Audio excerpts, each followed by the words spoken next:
these containers go missing under this administration?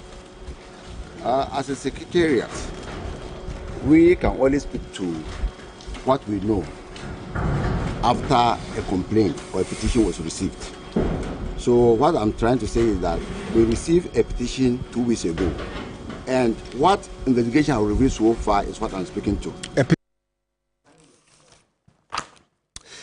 Well, this week we got to know of the mystery at the Electricity Company of Ghana, ECG.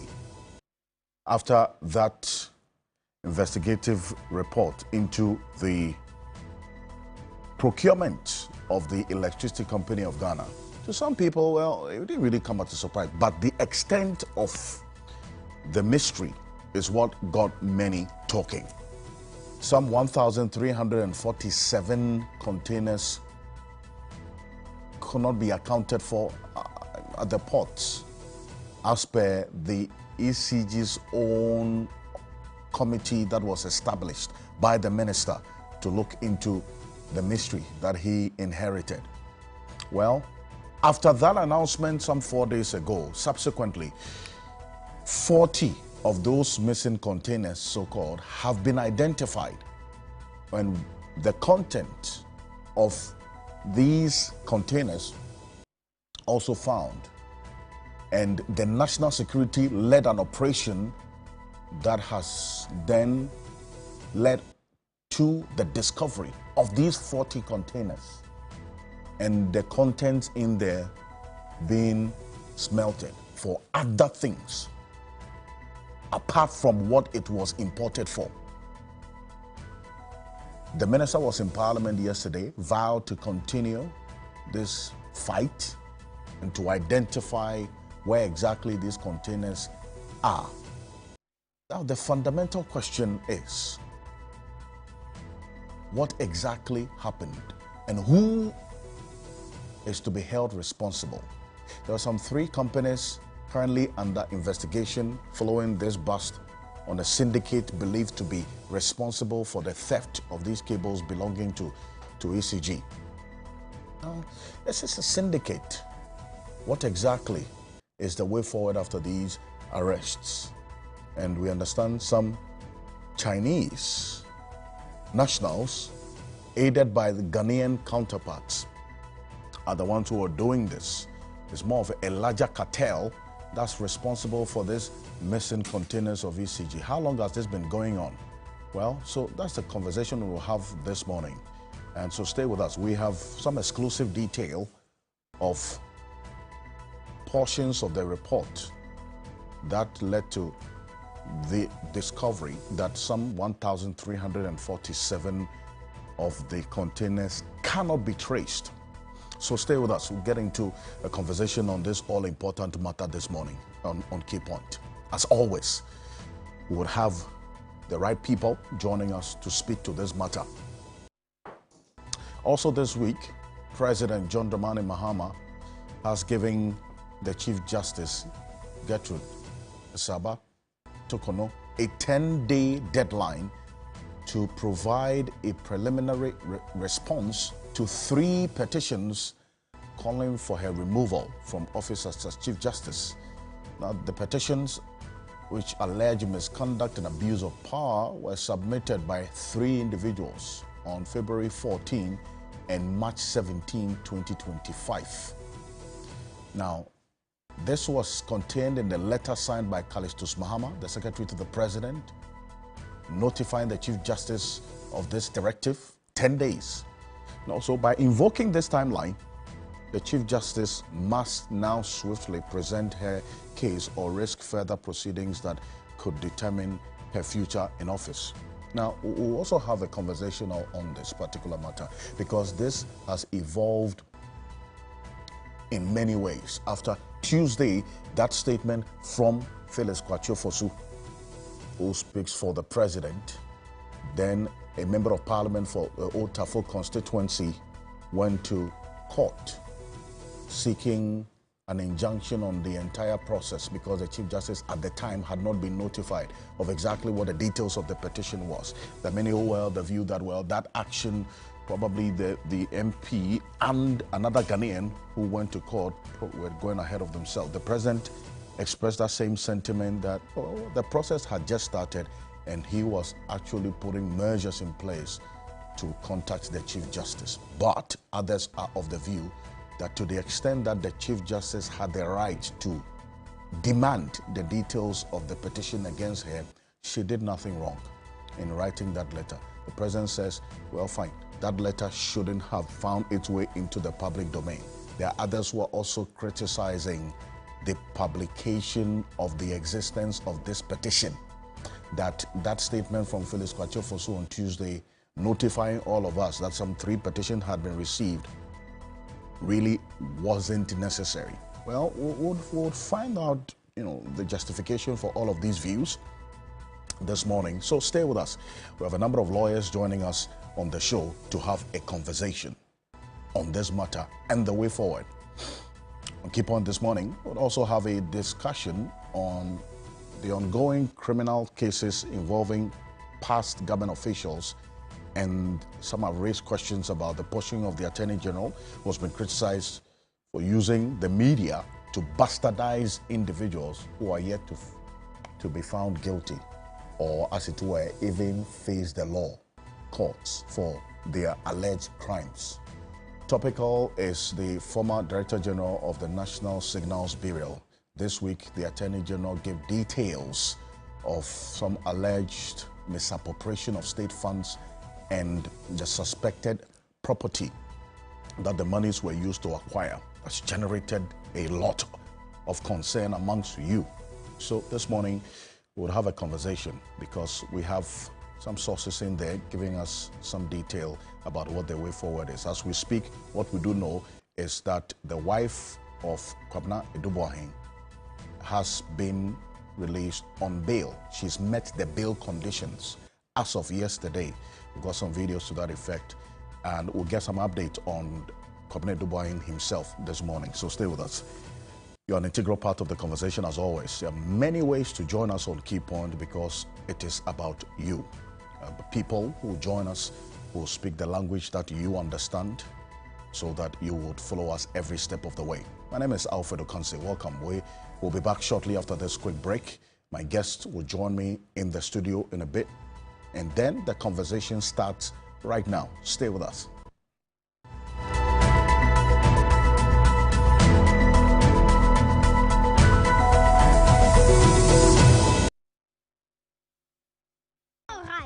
Listen up. Colocate is on a mission. It makes our gums happy and our teeth strong. See? We're moving forward and making changes.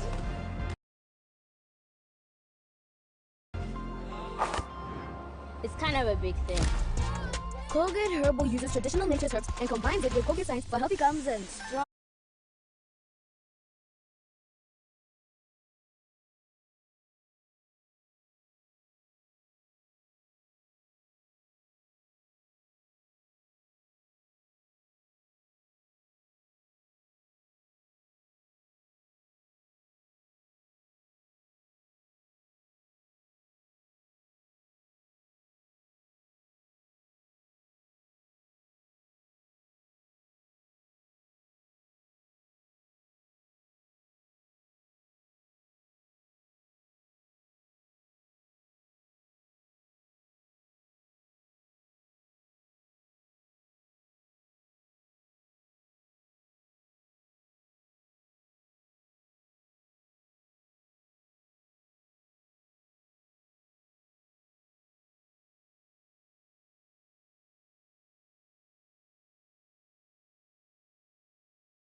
we realized that several of these ECG cables have been cut into pieces and then melted into liquid form, molded into round aluminum bars, and then some in powdered form, which they export at very expensive prices. Now, apart from the one that they melt and sell, we also have some stock in this particular warehouse, where the quantity you see here are from so many containers that we have been looking for all this while. We have found these cables here, which was actually sold to them with the connivance of some Ghanaians that we are gathering intelligence to arrest. But so far, on arrival here, we have been able to pick 8 Chinese suspects and then 1 Ghanaian, who is a manager. But the owner of the company, I would prefer to keep the name for now, is on the run. But a team is on manhunt for him. And we are sure very soon he will also be arrested. Who is this owner and what's his nationality? The owner is a Chinese. The owner is a Chinese. And the company is known as Ponlock Company Limited. They are solely into scrap materials. That's the aluminium scrap material. They buy and mold it into finished product and export. Okay. How long have you been doing this investigation? In fact, we commenced this investigation about 2 weeks ago, when intelligence came in that these ECG containers are being diverted to various locations.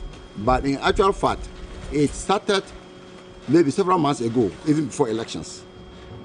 But it's now that the intel have gotten to us, and we are determined to investigate and get all those who even started. No matter when it started, 2 or 3 years, we are determined to investigate and get the perpetrators arrested. When you say that it started 2 weeks ago, I mean, we knew that upon the assumption of this administration, at the transition, what the minister said he handed over to him was in excess of about 3,000 or so containers. He mentioned. Yes, he mentioned some amount of containers that are locked up at the port, which remains uncleared. Only for us to get to know yesterday or a day before yesterday that these containers, well over 1,000, have gotten missing. And so, if you started the investigation about just 2 weeks ago, how do you juxtapose the concerns that people raise that these containers go missing under this administration? As a secretariat, we can only speak to what we know after a complaint or a petition was received. So what I'm trying to say is that we received a petition 2 weeks ago, and what investigation has revealed so far is what I'm speaking to. A petition from who? A petition from a citizen of Ghana.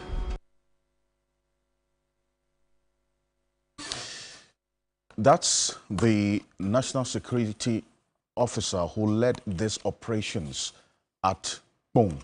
We understand this is where the containers, some of which were reportedly missing, have been found.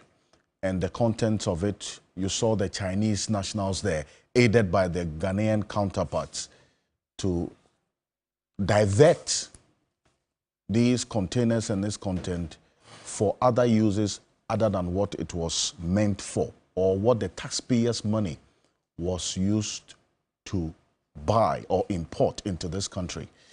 Now, there's a fundamental question as to what exactly is going to be done going forward. And we'll get some answers to it shortly. Martin Pebo is a private legal practitioner. He is a member of the Operation Recover All Loot preparatory team that has wrapped up his work, and looking forward to the Attorney General this week, who says that there's some work already in place on the investigations into the oral preparatory team's work and the report they submitted. Well, Martin Pebo, good morning. Thank you for joining us. Good morning, Mr. Ocansey. Good morning. Good morning. Good to be here. Indeed. Ghana's #1 show, right?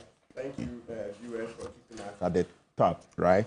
Indeed. Yeah, because we are helping to build a strong democracy. And indeed, we've seen how this country is changing, at least from the strong results of the elections in December. Tells you that we are no longer saying that, like some say in Chi, oh, this party, meaning that I was born, into a party, and so I can never leave it. The results of the elections seem to say that we've grown out of that. And I mean, anytime I remember the results, I get excited and I see that, oh yes, there's real hope. There's real hope. And secondly, of course, the reset agenda seems to be catching on with citizens. So we just hope that GM will stay focused and stay the course. Yeah, because, 4 years, it will come in no time.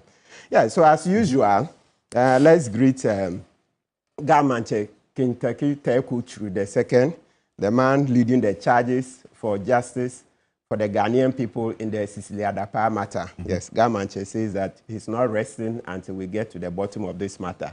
Yes, last week we went to court again. The second, that's the third time in that Cecilia Dapa matter. We are pushing. Yeah, we're pushing. The Attorney General is here to respond. Yes, so I see. Yes, because the key thing is, just to keep viewers educated. This Cecilia Dapa matter is a civil one that Professor Jampo and I initiated.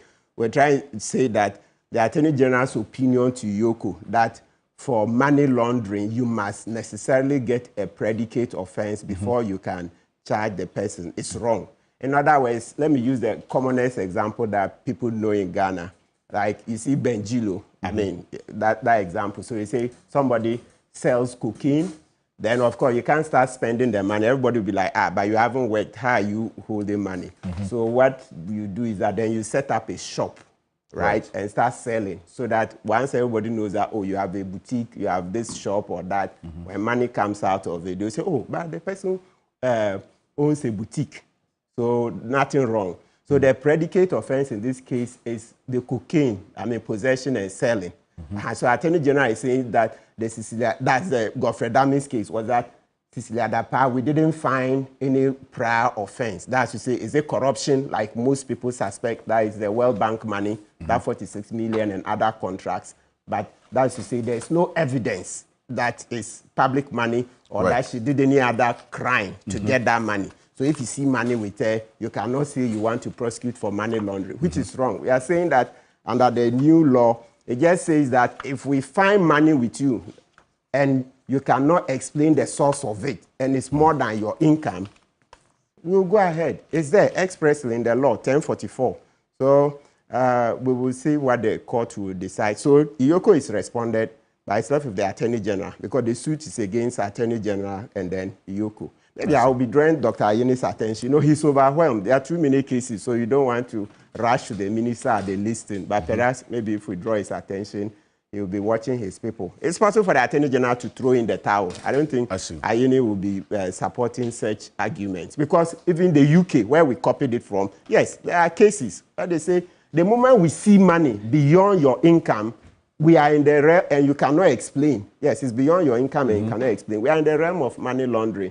Yeah, Proceeds of Crime Act. I suspect we copied it from that place. Anyway, so then... But as it stands now, the money has been released to her. Yes, sadly. And you see Tiwa, you remember we're here, complained that Tiwa at the time, who was Mami Tiwa Adodankwa, who was in charge of Yoko, were complaining that, no, Tiwa, send your men to collect this money. Send your men to collect this money. She didn't do. See, today, she's been taken to the Ministry of Interior to advise the minister. Generally, something seen as a kind of a demotion. Yeah, because in the previous administration, there were too many cases she was helping the president. Sewa Bruni, she botched it for the president. A+ complaint against Abu Jinapo and Asensu. Now, we are just recounting. You see, when there's impunity, a chief investigator, chief policewoman, help to fight crime, then you are helping the people. So Sewa Bruni's case, the one who says Akufo-Addo is my girlfriend, and she complained of robbery from Akufo-Addo's people. So Tiwa made sure that I never saw the light of day. A+, who is now a member of parliament, reported Abu Jinapo and Asensu to the CID that they would collect money before they allow people to see President Akufo-Addo. Then Tiwa Adodankwa was recorded begging A+ not to press charges. How? You say, And then you remember the what do you call it? NAM1. Tiwa came and said, oh, she doesn't see any crime. Yet you see when people kept pushing, the case went to court. It's gone past prima facie. So now NAM1 is opening his defense. Because remember, Tiwa said, oh, there's no offense. But the men's victims kept pushing. The Attorney General had to go on with it. And in court, it's gone. The prosecution filed, and testified, and the case has been able to go past prima facie. So now, NAM1, I guess it's been over 6 months, so I guess by now he would have opened his defense. Or maybe he's fighting not to open. But the decision, the ruling came that there's a prima facie case, so he should open his defense, right? And the other cases that the Takoradi girls, can you imagine? Yesterday I got a call from people who are still interested in the Takoradi girls matter. I mean, come on, we can't do this. You don't do such impunity, just helping a government. When things are wrong, you help. Behaving as if there is no tomorrow. But tomorrow has arrived today. So you look back and then you see that you were supporting the wrong cause. You see, we should always think 20, 30 years. This is what I'm saying today. Is it defensible 20, 30 years from now? Or, in the near future, you see. All right, so that is it. We agree Sofa Ekufu too. Yeah, Sofa Ekufu, hey, let's keep remembering. You know, this week, the IEA and Sofa Ekufu presented their proposals for the constitutional reforms to this HPC Preemptive, the chairperson. You know, before the committee was set up, Sofa Ekufu mentioned that she is in support of an independent judicial council, so that, in other words, the president in the next constitution would stop appointing Supreme Court justices, Court of Appeal, High Court justices.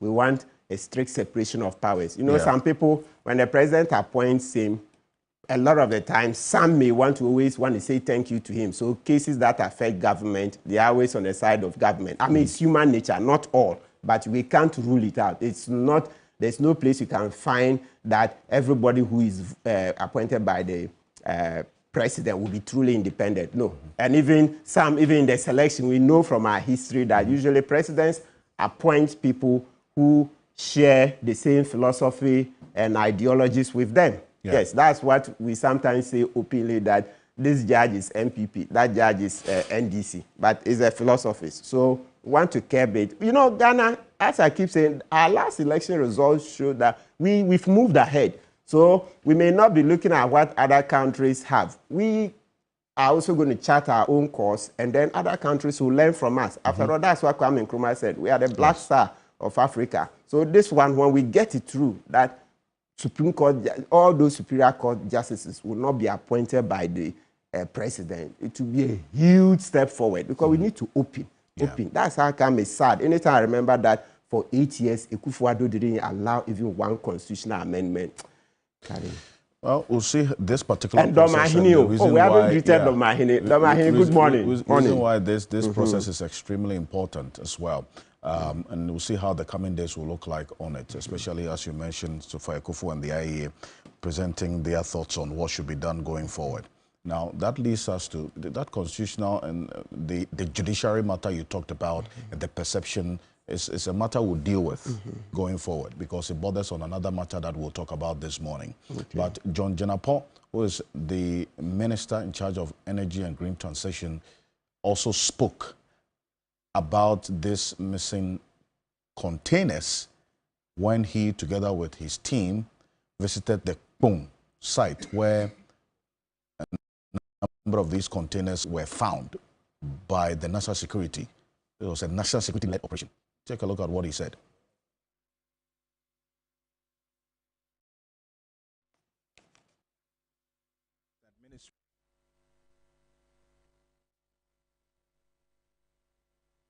$1,346 containers. Whatever it takes, I'll bring those containers to where they ought to be. They gave us a figure of 3,000. Then they told us it had incurred demurrage of 1.5 billion. I was sworn into office on the 17th. On the 24th, I visited the harbor. At the harbor, I was told the containers were 2,500. That is what aroused my suspicion. I didn't say at the harbor that the containers are 2,500. report was submitted just this week. It was during the presentation of the report that the committee told me that contrary to the figures they were giving you, over 1,300 containers cannot be accounted for. So those who are on social media and trying to play the political game, let me assure you, it will not deter me. Mr. Speaker, I just came from Kong. We've gone to 4 warehouses. 2 of them are factories. And what they've been doing over the years is that they buy these containers with brand new aluminum labels and then melt them into aluminum rods and export them. I've received a lot of briefing, and I'm getting to know those who are behind it. This has been going on for years. I will stop that, and it will stop right now. But Mr. Speaker, it's not just going to stop. We shall retrieve the containers of the materials. We shall prosecute the perpetrators, and we will sell the rods to recover the cost.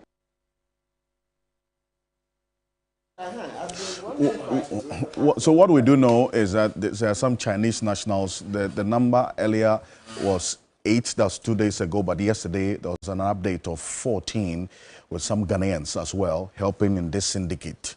Okay, but these are the brief facts we know based on the snippets of information we have from the report. We have further exclusive detail of this said investigative report into the procurement as was established by the Minister. So stay with us, we'll get into it. But this is it. Some 2,491 containers were unclaimed as of the time was reported. If subsequently the Minister got to find out that this doesn't reflect the full details of the fact after the committee was established, there are a number of containers at the port based on what the Minister was briefed. Some 1.5 billion cedis was what was going to be paid as demurrage.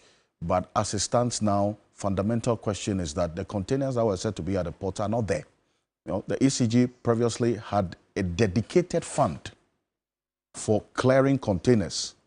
That fund and that whole process was stopped in 2022. They said they didn't have funds. So even after this fund setup was stopped, the ECG continued, according to this report, to award contracts. And 2 companies were awarded contracts for the clearing of these containers. But guess what? One of the 2 awarded contracts by ECG was pre-financed by ECG itself.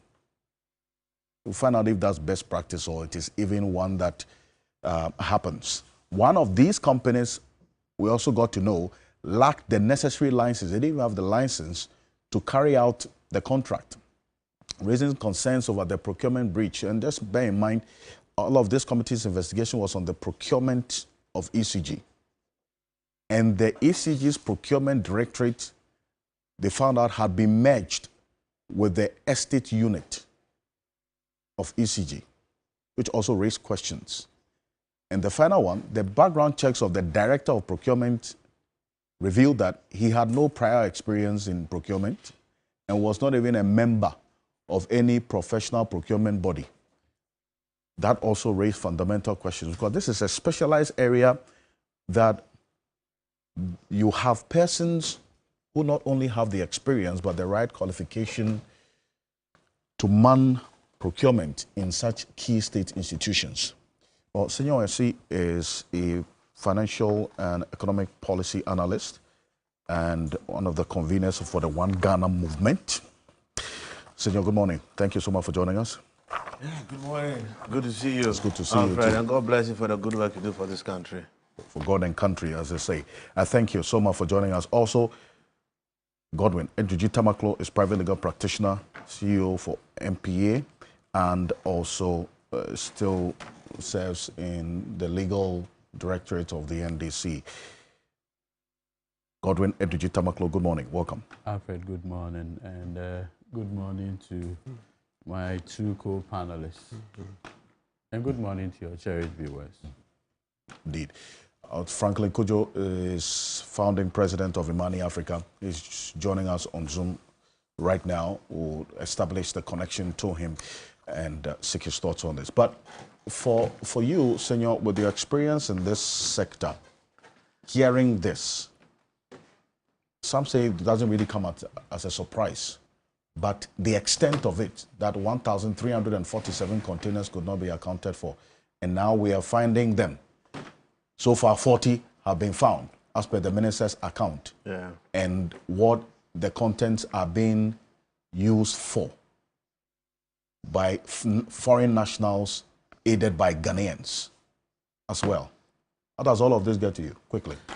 It's a very sorry story, and it's reflective of the kind of governance we've had. But we have to situate the entire conversation quite properly. ECG has been a problem. It's been a problem for quite a big while. Today we are faced with almost 70 billion cedis of debt that we would have to find a way to cure. That alone covers almost a third of our current annual expenditure, if we would have to defray our total debt by that, you know. So it's a big problem, all right. But I took a look at the brief that was shared and the reports in there, and there are issues. I think that the key thing that we really need to proceed with will be a proper forensic audit, so we can actually establish some things properly. You raised a number of issues about the procurement breaches and all. I think we should get a few things straight. It's one thing for us to look and think of what's best practice, and also another thing for us to look at what the facts are under the existing legal frame. I've always felt that ECG should be subject to our PPA, Public Procurement Act. Some of those things can help control. Unfortunately, legal opinion that exists from the Attorney General, Gloria Sophia Akufu, who granted that to the former Minister of Finance, indicated that ECG being a limited liability, despite being a monopoly. I mean, she even argued that it's not a monopoly, but ECG is a monopoly. It's not subject to the Public Procurement Act. So it's not going to be fair for us to claim that management at the time did not comply with the Public Procurement Act. So, I mean, there are issues around the report. I'm also quite concerned that we've also received reports from the former ECG MD, who has indicated that he was not consulted in the process. He was not consulted? No, not at all. Someone to Big Mama says he wasn't. That's what he said. It quotes me every day, anywhere. He's not been consulted, and that I found quite surprising and quite concerning. But the work that's been done should be seen more as an exploratory work, giving us initial findings, and for which reason we need a proper forensic audit to really validate what's gone on. Clearly, the mismanagement that has gone on in the energy sector is reflective in what we are also hearing, the preliminary information that we are getting. There are some other instances that I'm aware of, because I used to sit on the Ministry of Energy's Advisory Board. I started doing JM's first term, and I continued into the half term of Nana Akufo-Addo. These were issues. Some of these issues were really brought up where containers were being auctioned at the harbour.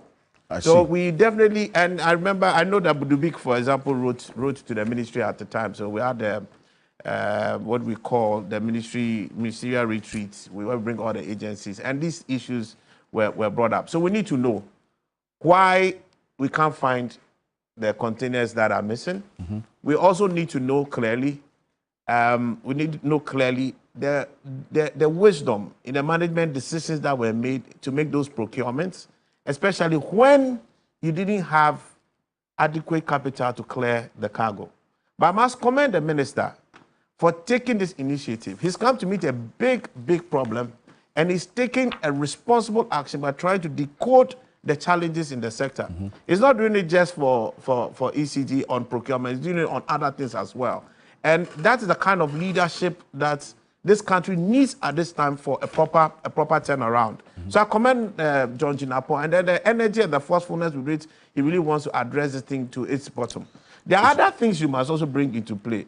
ECG is not the only conversation on the table. Gapua, these are assets of the state. They were sitting in your hands. Question, how did they get missing? Who is responsible for it being missing? It can't be ECG. It can only be you, Gapua. And how the things leave, sorry, Gapua is GPH, Gapua is the old term, so the young people will not know Gapua. How the things leave the port? The next question, you ask SEPs, customs, how did things leave the port? So this matter needs some thorough investigation. Every single culprit in it, breaching our security, breaching our processes, must be held accountable for it. But again, I'm looking at the issue about cost. What's the efficiency in the procurement that has also been made? These are thorough things that were not fully captured by the committee, which I hope that a forensic audit would actually bring to light once discussed. But in all this is not just ECG. There are other agencies that are involved. I expect the Minister of Finance to take a keen interest in what the Energy Minister is doing, and also rein in all the other agencies that may be found culpable in this process, as well as the Minister of Transport. Yes, but you see, because I started with you, and rightly so, because of what I reference as your experience in this sector, having served on the advisory board of the energy sector. And you'll say that this development of these containers not being accounted for is not new per se. You had tracked something of a sort right from John Mohammed's first administration. No. Or there's been... This has not happened during John Mohammed's first administration. I'm saying that I've been on the board since then. Okay, so but I have you say that this is not new. You had information. It's not new. It. When did you get to know of it? Oh, I think at sometime in 2022. Sometime in 2022. Yes, sometime in 2022, just before I left the board. It was brought to the attention of not the ECG board, the ministry's advisory board. There were concerns raised by then Dubik about containers being auctioned because they were not clearing them. And I think at the time his debate was that, one, government owes ECG, so why don't they do a net off on the clearing cost?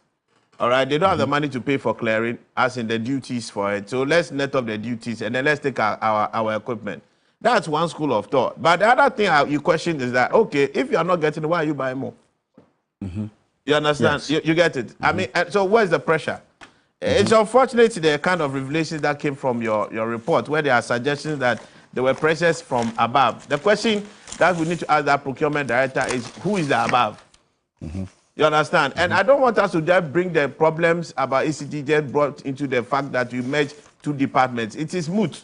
Whoever manages the process must have the competence for it. So you don't even need to necessarily be the head of the directory to have the competence. Do you have the team that has the competence? Do you have the processes and policies that govern it? The question is, this thing, it's a systemic failure of government. It's a systemic failure of governance. Where was SIGA in this? Where are the procurement policies that it, as shareholder of the state and shareholder of ECG, what policies did they put in place to make sure there's efficiency and accountability? There's very little accountability in that process.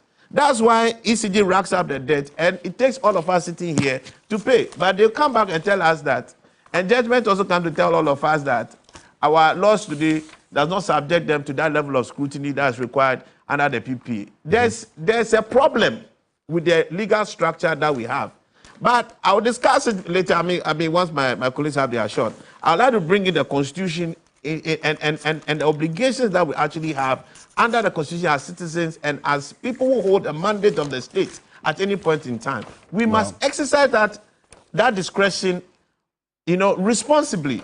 Has that been done by the ECG board? What policy framework did they put in place? What accountability systems did they put in place? Everybody must be held accountable. But there must be fairness in the entire process, where everybody is duly heard, a proper forensic audit is undertaken, and whoever is responsible is held accountable. And again, it's not just ECG. There's a whole chain of government failures in the process. GAPOA, Customs, as well as SIGA, and the board of ECG itself and its management, who will have questions to answer.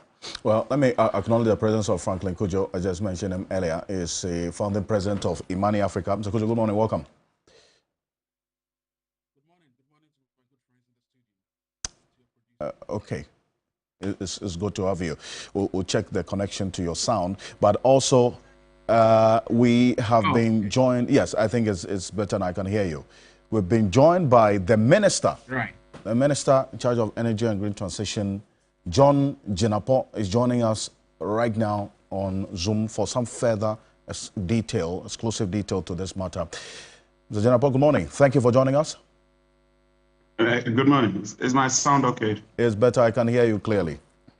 Okay, thank you. Thank you very much. Now, let me stay on you a bit. How far back did the investigation by the committee reveal as to how long this thing has been going on? I mean, the containers not being accounted for, and as Senor mentioned, auctioning of containers.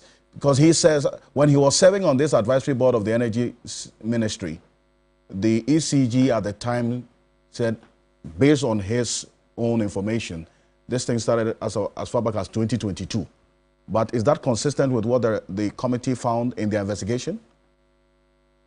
Thank you very much. First of all, maybe from what is happening, I should have broadened the scope of the committee.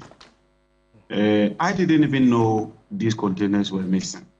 My main focus was, first at the transition, I was given a figure of 3,000 containers. Then on the 17th, I was sworn in. On the 24th, I visited the harbour myself to see for myself the status of these containers. When I went there, I was given another figure of 2,500.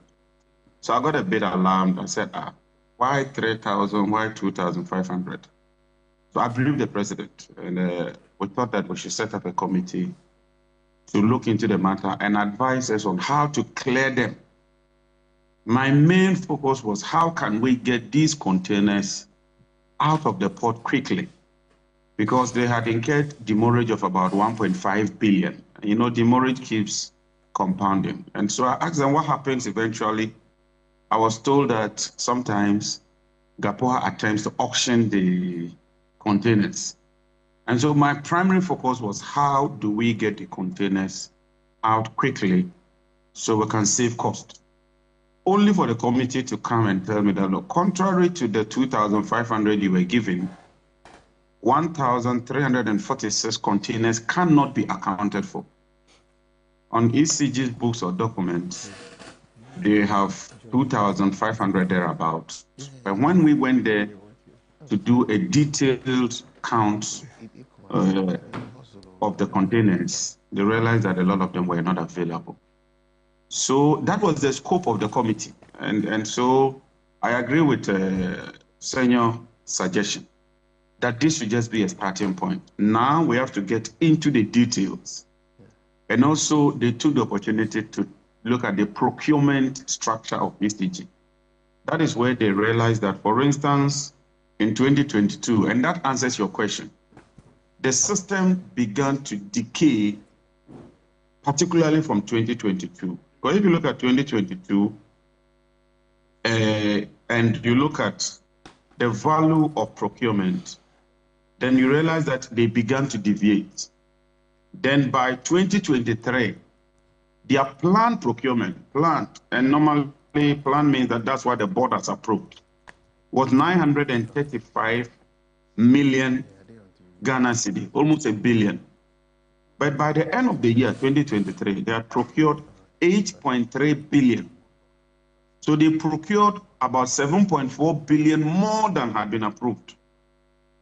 And the 1 billion was approved because of their revenue streams. So when you shoot the procurement by 7.3 billion, the containers will come and they'll get stuck at the port because you don't have the money to clear them. But that did not stop there. One would have thought that, having experienced that, in the next year, the board would have insisted that they stick to their procurement plan and also put together a plan to clear those containers. And if you look at page 13 of the report, 2024, their approved budget was 1.397 billion. By the end of the year, their procurement was 8.2 billion. So if you put 2023 and 2024 together, just these 2 years, they procured more than 14 billion what their budget could accommodate. And that is the source of all these problems. More than 14 billion. More than 14 billion. CDs. In 2 years. CDs. Over the 2 years, their procurement should have been less than 2.6 billion thereabout. But they shot it by 14 billion.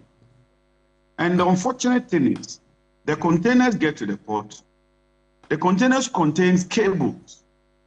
ECG is unable to clear the containers, and yet they are ordering more of the same cables.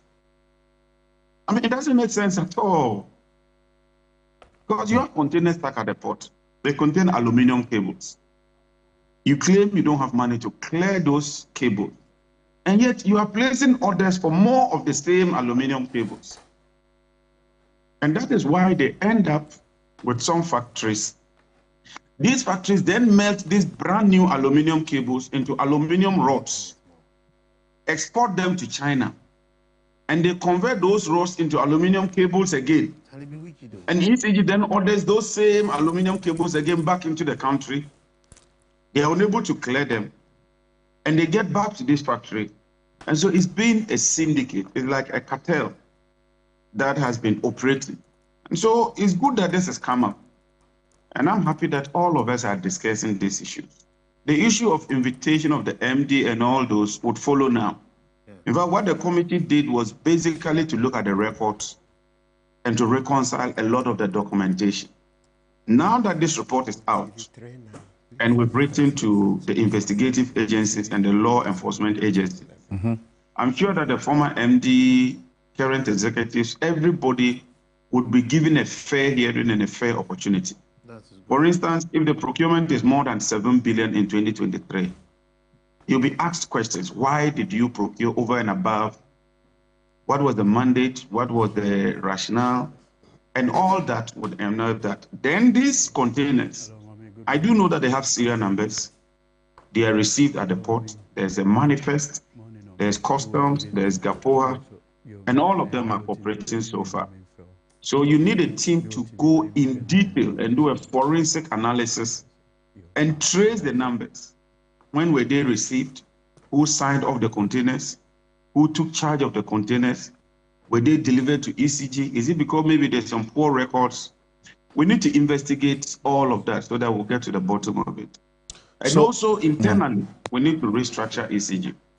Decouple the procurement unit from the estates unit and put a qualified procurement personnel. And that is where I thought, my good friends, Senor, let's take a second look at it, because if you don't get a qualified person to man the procurement, he wouldn't appreciate a lot of these issues. And you're going to have these lapses.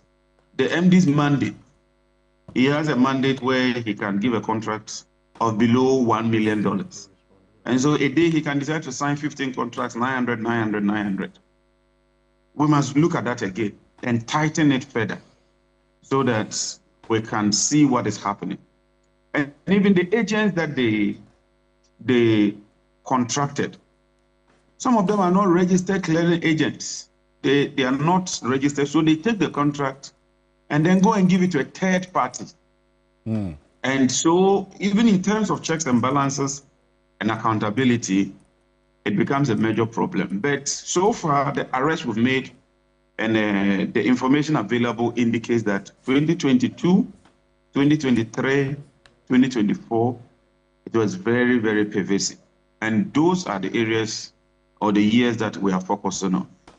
And well, then that's consistent with what Senor indicated earlier. And I started with him because he served on the advisory board of the Ministry of Energy between 2020, 2022. That's the first part of, during Nana Dankwa Akufo-Addo's administration. I've been on the Ministerial advisory board, I think, from 2014 to 2022. I see. No, yeah. That's a long period. I mean, that's about what, 8 years? He's right. Yes. And you see, the report clearly shows the years. So, for instance, if you take 2022, if you look at their procurement, Single source, 33. Board approval, 0. 0. So what it means is that the whole of 2022, and you can check from page 12, you see the table. The table below explains the excessive use of single source procurement as opposed to more competitive methods. Of the 142 contracts awarded, 0 went to the board for approval. But when it goes to the board, then you have a 9-member team that would evaluate it. Then 2023, 703 contracts were awarded. Only 21 went to the board. Then 2024, 601 contracts were awarded. Only 7 went to the board. 425 single source. So clearly, it tells you that that's where the problem is coming from. But help me understand this, because if you're talking about this number of contracts awarded and just a fraction of it goes to the board, I mean, 703, only 21 goes to the board, 601, only 7 goes to the board. Who awards these contracts and how are they executed, for instance, without the MD's notice, or as it were, he also notifying the board? The MD who awards the contracts. The MD. The MD awards the contract. So in this instance, he fails to notify the board? No. You see, there are 2 ways. You take the contract to the board for approval before you even execute it. Right. Or you execute it based on the limit. And like I said, he has a limit of $1 million. So he can choose to sign off every day 10 contracts or 5 contracts within that threshold. And so by the end of the year, you have a lot of contracts, but all these contracts would not go to the board. But then there will be a report to the board. And I thought the board would then have insisted from 2022 that, look, no, how come in 2022 we didn't have the opportunity to approve these contracts? 2023 will not allow it. 2024 will not allow it. And so, for instance, this year, 2025, the norm should be that as much as possible, they have to go to the board. It's only under emergency circumstances that the MD usually would exercise that authority or mandate. But now it's become the norm rather than the exception. And as you can see from the figures, these are some of the systemic failures that we have to correct immediately. I asked this question because Senior had earlier made reference to what the former MD, Samuel Dubik Mahama, is reported to have said, that he wasn't aware of some of these happenings and the details of it.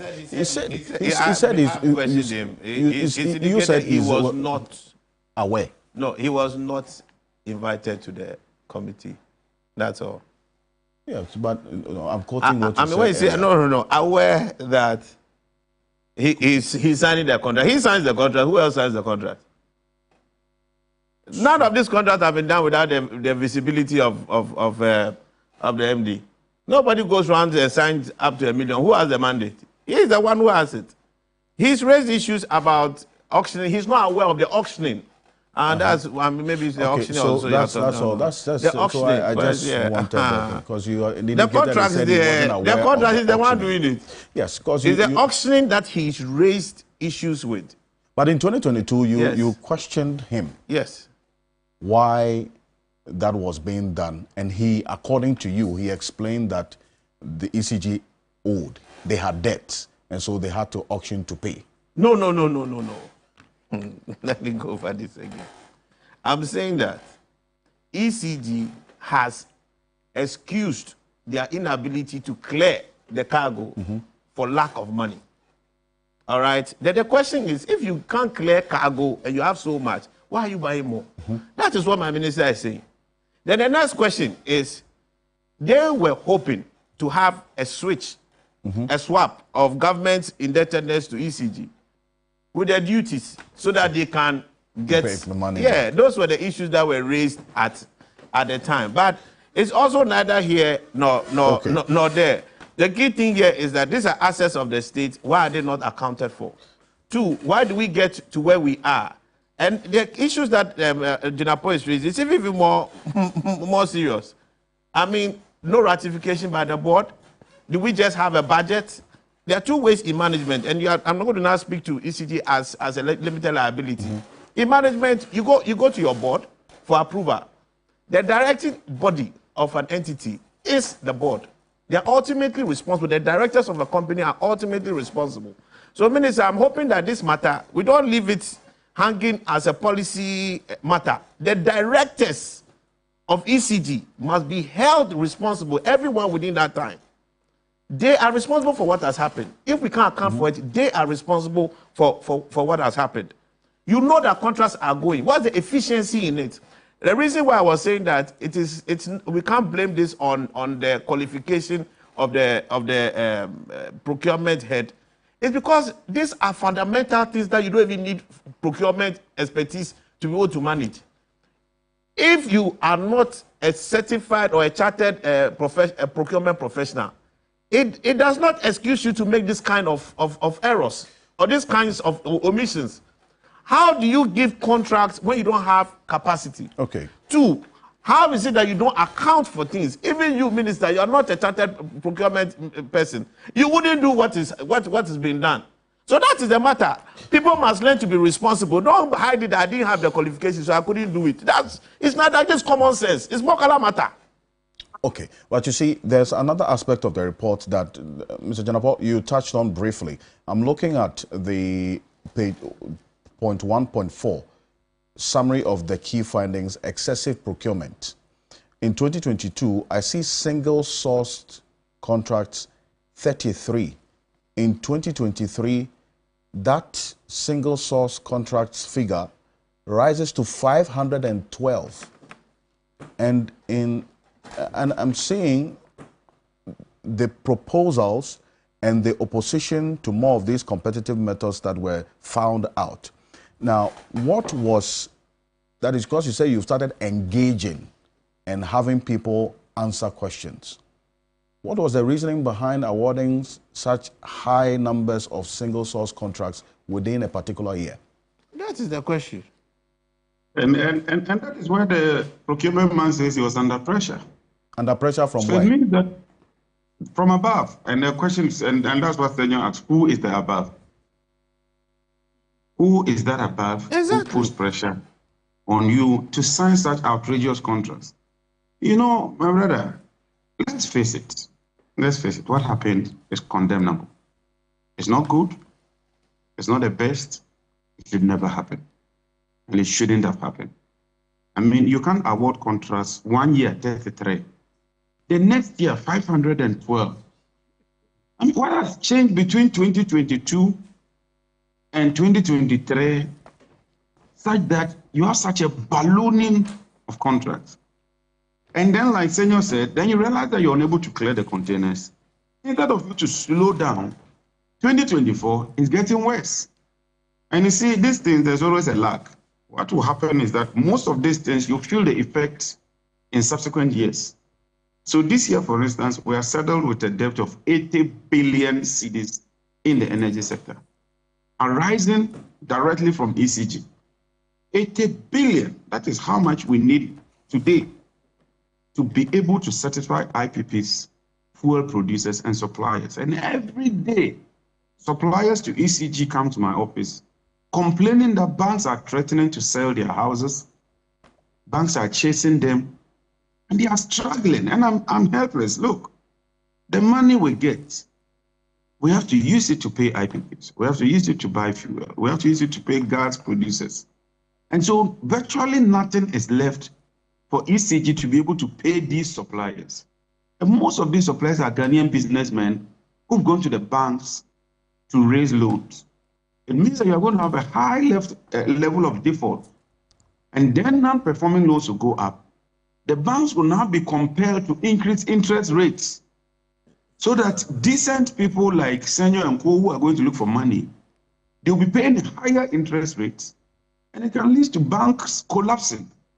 So this that you might just sit down and think that it's just an ECG-related affair.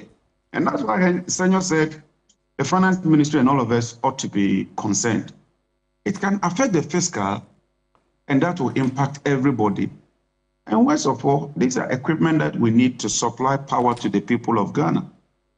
Now the equipment are being sold, they are being auctioned off, some are being stolen. And so it even affects the supply of power to everybody in this country. So those who are on social media and trying to get overly political, look, this affects all of us. And I think that one, we must stop that immediately. We must reform ECG. We must cut costs and make it more efficient. We must also hold people responsible for their actions and inactions. We must retrieve these containers, wherever they are. Either we retrieve the goods or we retrieve the monetary value from those who are engaged in this activity. When we do that, we'll be making some progress as a country. And that is my focus. I'm very happy that President Mahama is giving me all the assurance and all the support to do what is right and proper. This should have been done years ago. Be that as it may, let's take this opportunity and clean the system. Look, I get very worried every day when I look at the energy sector figures. I get very, very worried. We need 2.5 billion every month to satisfy all the value chain players. We get only 1.3 billion. So what it means is that every month we incur a loss of 1.2 billion. So by the end of the year, you can imagine the cost to the state. And then we have to then follow the Minister of Finance to use monies that we're supposed to use for health, education, infrastructure to pay for somebody's negligence or inefficiency. Something must stop, and somebody must stop this and begin to tend the care. And in reading the report, I mean, there's a lot that, look, if I'll just urge our viewers, as we go on, I'll be posting parts of the report on the screen so that you also follow every step of the way. But it's troubling if the details, as we find it, anything to go by. Point 8 of the summary of the key findings, a clearing contract to the tune of 127.6 billion was awarded to a company which was not a registered customs house, even though ECG itself is a self-declarant. That is on point 8, as we have it. A clearing contract, yes, to the tune of 127,650,000 Ghana cedis. How did that happen? So you know what it means. ECG has a unit that is registered with customs and can clear the containers. Then ECG decides that they won't use that unit. They would rather go and contract a company that is not registered. So you go and take a company that has no experience, that is not registered, through single sourcing again, and award them 127 million. And then go and sublet it to another company that is registered. I mean, so somebody must be answering questions. Yes. Somebody must be answering questions. It makes no sense at all. Mr. Kojo, so I'll bring you at this point. Franklin Kojo, if you can hear us, and because the investigation is already underway, a few persons have been picked up. But who are the persons who are supposed to be, as it were, roped into this investigation and to answer the questions of accountability per what the minister has told us this morning?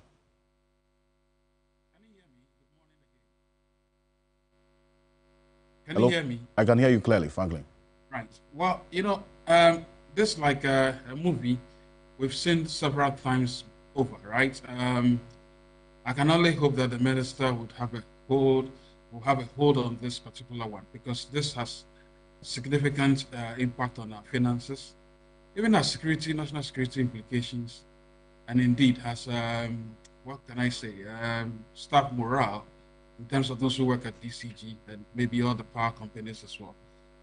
It's beggars belief, really, that to think that we are still in the year 2025 and we still are hearing these kinds of tales. I'm sorry, Mr. Minister, I don't think you were given the right handing over notes. Even if you were, I'm sorry, I still think that you wouldn't have even been able to do anything about it until now, really. For the simple reason, I think the procurement system in this country is really broken, and I think we don't have to repeat it again. But it's broken to the extent that we need to fix it, and that's what my interest really is this morning. I look at ECG, and by the way, I was given exclusive access to ECG's issues and accounts and all of that during the week's time. I asked questions, and I can understand why all of this is happening, because the agencies don't speak to each other. Even within the same ECG, board management don't seem to be aligned. To the extent that the gentleman will say that the very day you see me resign is the very day I refuse a transaction from the center of government, which is Jubilee House, right? So it tells you that there are all kinds of agencies, people playing personal projects and all of that. And so, clearly speaking, that's how come Senior is struggling to tell you that Dubik says he knows about it, but he has no power to stop it. You understand? He knew about it, but he had no power to stop it. But the powers transcend him, right? Look, I think clearly that the procurement issue has to be fixed. The PPA is broken. I don't think we can fix this procurement problem, especially with these big state-owned enterprises, with the same PPA structure that we have. In fact, they're also part of the problem. If you take a critical look at all that that's happened in the past. And so I asked myself, how do we fix this matter? At the money, we are beginning to think that maybe you need an ombudsman, an independent value for money ombudsman that interfaces with the presidency and the cabinet secretary, staffed with very critical, probably experts who would interface with the likes of Senior and people with private sector experience, or people who understand whatever is being procured at a particular time, together with CSOs who have some sort of expertise in that area, and then make sure that they oversee whatever is being procured, not even at the management unit as with a state-owned enterprise like ECG, but even in the PPA as well. But the PPA should have the last mandate to be able to vet whatever has been vetted already by this ombudsman. And by the way, I'm not asking, or we are not asking for a very big office or an ombudsman, not at all. We're staffed with very critically minded professionals who would understand these things, vet all the prices that are, vet all the contracts, vet all the prices, vet all the database to determine who can qualify to even procure, and then make sure that the right things are done. They work within 3 weeks of receiving a notice of a non-competitive tender, and then ensure that they do proper analysis. They could even publish these things and invite the public who may know about this subject or the subject of whatever is being procured, and acts of variations or acts of comparisons for cost. That way, once this is published and is known, I think we all co-together, co-create, co-review, and ensure that at every point in time, whatever ECG is procuring, whatever a state entity like Cocoa Board is procuring, whatever the Gold Board will procure, because that's another mammoth, behemoth waiting in the sidelines. I'm not saying they are not going to do anything good. I think they have started right, but I fear that if we don't rein them in, I think they have too many powers already that they want to ascribe to the side if the bill gets passed. Anyway, so I think clearly speaking, we should be careful that in doing all of these things, these procurement processes are reined in, not just by this cabal of few technocrats who will be part of the independent value for money ombudsman's office, but also persons who have expertise and persons outside the government cycles who have also expertise to understand what is being procured. Yes, it may take a little time, but I don't think it should go beyond, the body should be given a set period of time. Within 3 months, they should be able to complete the transaction, so that we know exactly what is happening at each point in time. It should no longer be the ECG or any state-owned enterprise that is just procuring this to itself.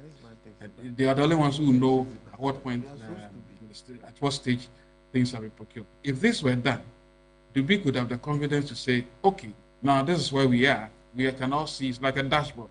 We all see it. It's like when a ship moves from one terminal to the other. We all see it. We track it. right?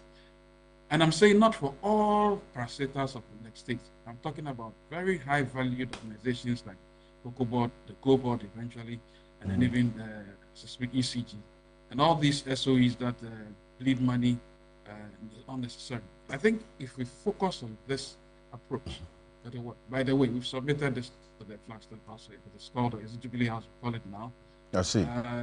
And we see that, I mean, there's a detailed paper we share, but not for the public consumption at this stage. But just saying that, look, this matter, the PPA is not fixed for purpose to never do anything they good.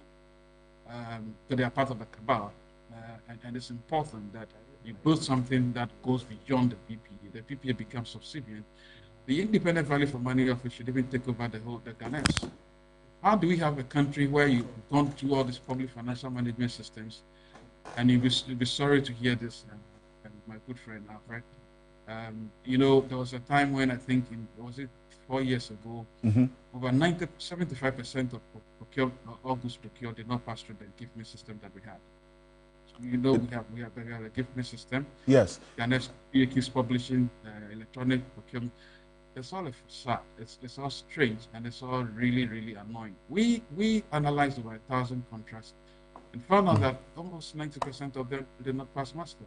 You understand? So we keep asking us, how do we fix this thing? These things are fixable. When Obama was going on an onslaught to rebuild infrastructure in America, it was the same thing he adopted. He did an open, he said, any contract value below or beyond above $100,000, you list the suppliers, list the subcontractors. There's a detailed valuation process, verification process that minimizes corruption. There's corruption everywhere, but the systems you deploy, it's the only way that can help you scale it. So I think, clearly speaking, for me, if I were part of any organization, any committee discussing how to rein in procurement, well, I said, don't worry, let the president take over. Let the cabinet secretary, the president's secretary, interface with this small units, but they have the mandate to review what I call high impact, financial impact, security implications, transactions that have security implications for the country. And then those are the other things they'll do. They're not going to be interested in small value transactions. You understand? So that nobody will be hearing these tales as MD said, I don't know. Procurement guys say, I don't have the expertise. If you build a critical core base of people, in fact, the independent value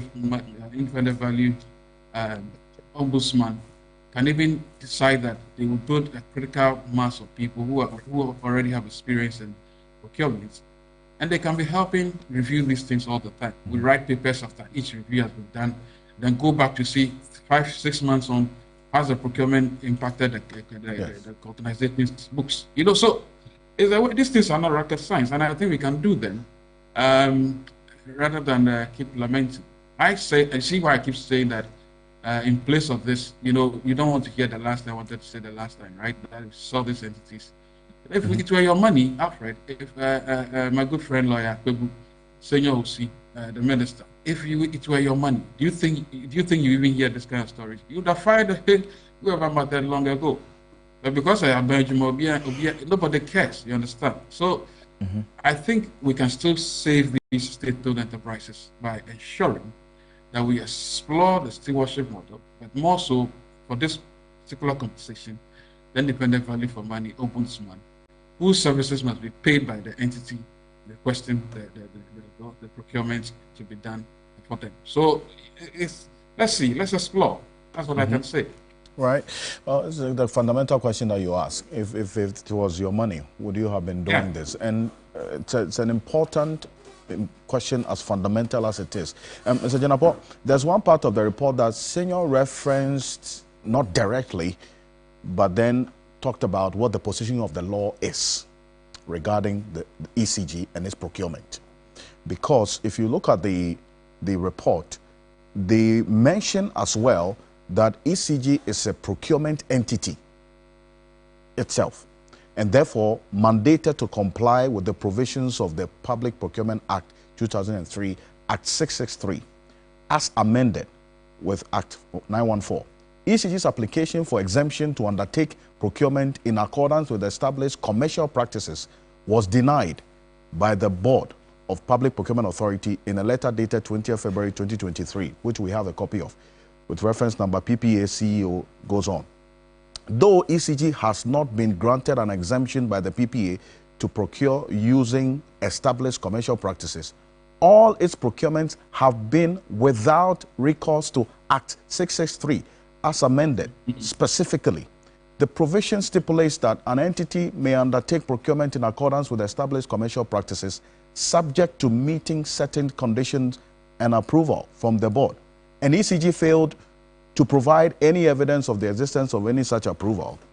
When your committee inquired, ECG officials responded that ECG is a limited liability company, thus acts as a private entity, though state-owned. Following this, ECG submitted that it is exempted from complying with Act 663 as amended when it utilizes the internal generated funds. Is this consistent? No, not at all. And General, I'll bring you in at this point. I want to seek the Attorney General. This question is to you. But on the face of it, I assume that they must comply with this provision. It is true, it's a limited liability company, but it's wholly and solely owned by government. So they cannot claim that level of autonomy. If it was Mr. Franklin Kujo's company, then when there's a loss, it's limited to Mr. Franklin Kujo. But today, because government is a shareholder, all of ECG's losses and debts automatically falls on government. And so we've had to come with Energy Sector Levies Act, paid by the taxpayer, Energy Sector Recovery Levy, Toll Recovery Levy, and all that, a lot of them emanating from ECG's challenges and inefficiencies. So we have to have an interest. And so in any company that government has a huge share, even if it's not 100%, and a potential loss or loss can crystallize into affecting government and the fiscal, I think that we must comply with all the laws. But like I said, I can't claim to have all the knowledge. I'll take this up with the Attorney General, and they will give the necessary directives. On the matter of no, Mr. Kujo, just a brief intervention on this. Quick one. Yes. Just a quick one. You know, you see exactly the problem where the ECG is being a lot on it to itself, disrespecting the PPA. What did the PPA do in that regard? They could have probably reported to the presidency, because that's the ECG claiming they have some level of autonomy. As the minister is telling you, they can't say that because their losses eventually become the state's losses as well. This is where you need that entity that interfaces the PPA with that together with that particular unit. You cannot tell that committee or that body that we are a lord unto ourselves and that we do our own procurement and the resource is this. But we should look for the person who sanctioned that letter, clear to the PPA, saying this is what we do, and then ask questions of the persons. We'll find the corporates involved in all of this. And Mr. General, so far you found 40 of the 1,346 missing containers, and somewhere around Pong. You visited that place yesterday. Have you been briefed as to how these containers and this content found its way there? We visited about 4 different places, about 4, and 2 of them are aluminum smelting companies. And they claim that some people came to sell it to them. 2 companies, the foreign nationals who are the owners have been arrested. And so the security agencies are pursuing them. The 3rd company, which has an Indian national, indicated that they procured the containers last year from some people. So the security agencies are also pursuing that. The 3rd terminal or warehouse that went, I think they go window best, and all of them left the premise. But when you peek through the warehouse, you can see a lot of drums of ECG cables, a lot of them with ECG labels on the carton or wooden carton that wraps the cables. And so I've spoken to the director of NIB, which is formerly BNI. He's asked that I put in a formal request for thorough investigation, which I have done. I'm also thinking that we can get a small 3-member team with some experts. Whilst the criminal investigation is going on, what I think is that we need a team that can track the serial numbers of the containers. We can get a very good former custom official, some forensic guys. What they will do is that they will take all the manifests when the container arrived, how it was received, with the support of national security. They will trace them and get to know their last point of destination. I'm sure when we do that, we will get a lot of people into the net, and then the law will take its course. And these four sites you visited and where you found these containers, which persons had ownership of these containers? Who were they sold to, apart from these Chinese that we see? Yeah, so a lot of them are bought by foreign nationals. It looks like Ghanaians connive, get the containers out. And we are hearing a lot of stories, just that because I'm minister, I'm a bit cautious. Even the clearing companies that ECG contracted, they are under scrutiny. So the kinds of stories I'm hearing, sometimes people take the container, customs sign off all right, GAPOA signs off all right. They claim they are taking it to ECG warehouse. They don't end up in ECG warehouse. They end up in these factories where they melt them into aluminum rods. Others are also claiming that they just take the containers and just go and sell them. Others are also saying that some of them are auctioned at very, very ridiculous prices. And so we have quite a lot to do. And I'm happy with the level of support we are getting from very decent, fair-minded Ghanaians. Look, we must resolve this matter and bring it to finality. But more importantly, we must reform the sector so that in 4 years' time, or sometime when Jinapo also leaves, we don't have a repeat of these issues. That is my main focus as well. And in asking questions of, because you said there are other nationals, apart from the Chinese, which other foreign nationals have you? Indian. There were some Indians too in one of the warehouses. And Ghanaians. And then we went to the other warehouses. Almost all the workers were Beninese. I have a feeling they didn't want Ghanaians to be part of the factory. Maybe they would leak information or something. But one of the Chinese factories we went to, almost all the workers are from Benin. And that was very striking. Indians, Chinese, Beninese. This is akin to a different level of galamsey. No, you see, and I know you would have to move and leave us in a bit, but I just want to find out this. Well, when there is an auction, and you said some of these containers belonging to ECG, which was imported with the taxpayers' money, were auctioned at ridiculously low prices, which you have notice of now. Can such an auction of the ECG's containers at the port be done without the knowledge of, for instance, the managing director? Normally with auction, it's assumed that it's been confiscated or you forfeit your rights. So they would normally not involve you. But I thought that for such high value items, the first step would have been that the state could have taken it, given it to the Ministry of Energy, and we use it for rural electrification. Because this same government spends money to buy these cables for rural electrification. And secondly, some of these items are only for one purpose. So if you take cables, they are for extension of electricity and nothing else. So if you go and auction them, it will end up in these aluminum factories where they will melt them at very ridiculous prices. Moreover, auctions traditionally ought to be done through a competitive process, not through sole sourcing once again. An announcement has to be made. Government ought to give notification for everybody to participate. And so these are some of the things I think we should correct. And so far, the National Security Coordinator is helping us. We are securing all the containers. And then we'll sit with GAPOA and government and have a structured payment plan. So that instead of the Ministry of Energy now awarding another contract to buy cables, why don't we take these cables and then apply our budget to pay for the duties and other related costs, and probably share the items with ECG, so that ECG can use some for their distribution network, and then the Ministry of Energy can also use some for rural electrification and extension of electrification, so that we don't need to even go and award contracts again, because that also comes with this cost whilst you are losing these items to these foreign nationals.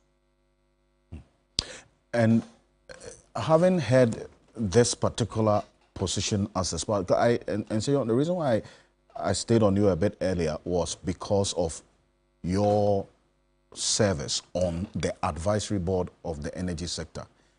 When this got to you, your notice in 2022, what did you do as an advisory board of the energy sector? What did you do? I think we found it reasonable that the ministry intervenes and possibly considers the recommendations of ECG at the time. But I just left soon after, so I couldn't have done any more. But one of the things you just need to know, most of these cables are coming from China. I see. Now, these cables come from China. They end up in the hands of Chinese, who smells them and ship them back to China. Good morning, Ghana. With all of this, because some of this borders on law, but a lot of it on procurement and corruption as well. ECG's position was that they were not subject to the public procurement laws. And for that matter, to the extent that there was some autonomy, they could do this without necessarily recourse to the Public Procurement Authority Act per se. The minister says that cannot be the case, but ECG went ahead to do it. So who should be held responsible for a position as taken by the company at the time, which led to they procuring these containers, even at the time when it was clear they didn't need that much? Okay, so I see two aspects of the question. Procuring in excess of what they need, that's one side. And then the first part of the question is the ECG saying they are not subject to the procurement law. Okay, so on the matter of not being subject to the procurement law, what I'll say is that as you shared the AG's opinion with us, because it's the Attorney General's opinion, and you know the Attorney General is the #1 law enforcement agent and also the government's advisor, I will go with the minister that it should be shown to the new Attorney General. You say, like sometimes we say new king, new law. It's possible. Because, you see, so what I'm doing here is that having read the opinion as a lawyer, to be objective, I see the position they've taken. By giving the same facts, another lawyer will come to a different position. So I believe that it should be litigated thoroughly. So even if the Attorney General were to take the position that he will go with, that's if Dr. Ayeni were to take the position that he will go with the previous Attorney General, for me, I'll even encourage litigation in court. Let's test it to the highest. Yes. It's already gone to court. The matter of this not subject to... it's already gone to court. Is it the one that Fiamekpo did? No. I think, let's see. All right. I'll cite the case for you. So we should litigate it thoroughly. It thoroughly. The one I've seen, they were saying that procurement breaches should be dealt with as criminal offenses. When you find it, let's go on with this. So the main point we're making is I see what the Center for Democratic Empowerment versus ECG as defendants, Samodubik and then Kwame Jan Budu. Okay, so it's still pending, or is that a judgment? It's judgment. I haven't seen it. And the court supports the... Edwin is familiar with it. You can speak to it. Okay. So me, what I'm going with, all right, since I haven't seen it, what I'm going with is that obviously it looks to me like that's a high court decision. So it's not final. Yeah. Because you see, what we should be very clear is that the fact that something is law doesn't mean that it's necessarily good. No. The law itself, you can measure its quality. What we are seeing is that, right, ECG has gotten a leeway to do things that are untoward. Yes. So we should be interested in curbing it. So for me, to the extent that that is a high court decision, it doesn't close the matter. Okay. I support the minister that he should take it up with the Attorney General as step one, and then let us know publicly what the Attorney General's opinion is on it. So that if the Attorney General, as I said, it's possible he can agree with the previous one or depart. And then looking also at the high court decision. Bottom line is that because we are losing a lot of money, and because the high court decision is not final, we have Court of Appeal, Supreme Court, I believe that we should test by going further until we've exhausted all the legal avenues, until finally the Supreme Court is also looked at it, and then we would know. Then, you see, by the time the Supreme Court, if the Supreme Court eventually gets a bite at it, then we know that, okay, these are the law lords. As a society, we've put them at the top, right? And you know, the Supreme Court also does a lot of policies. Not everything that you see in the black letter of the law, yet they can do policy and add, right? The policy court, actually. Yes, that's what I'm saying.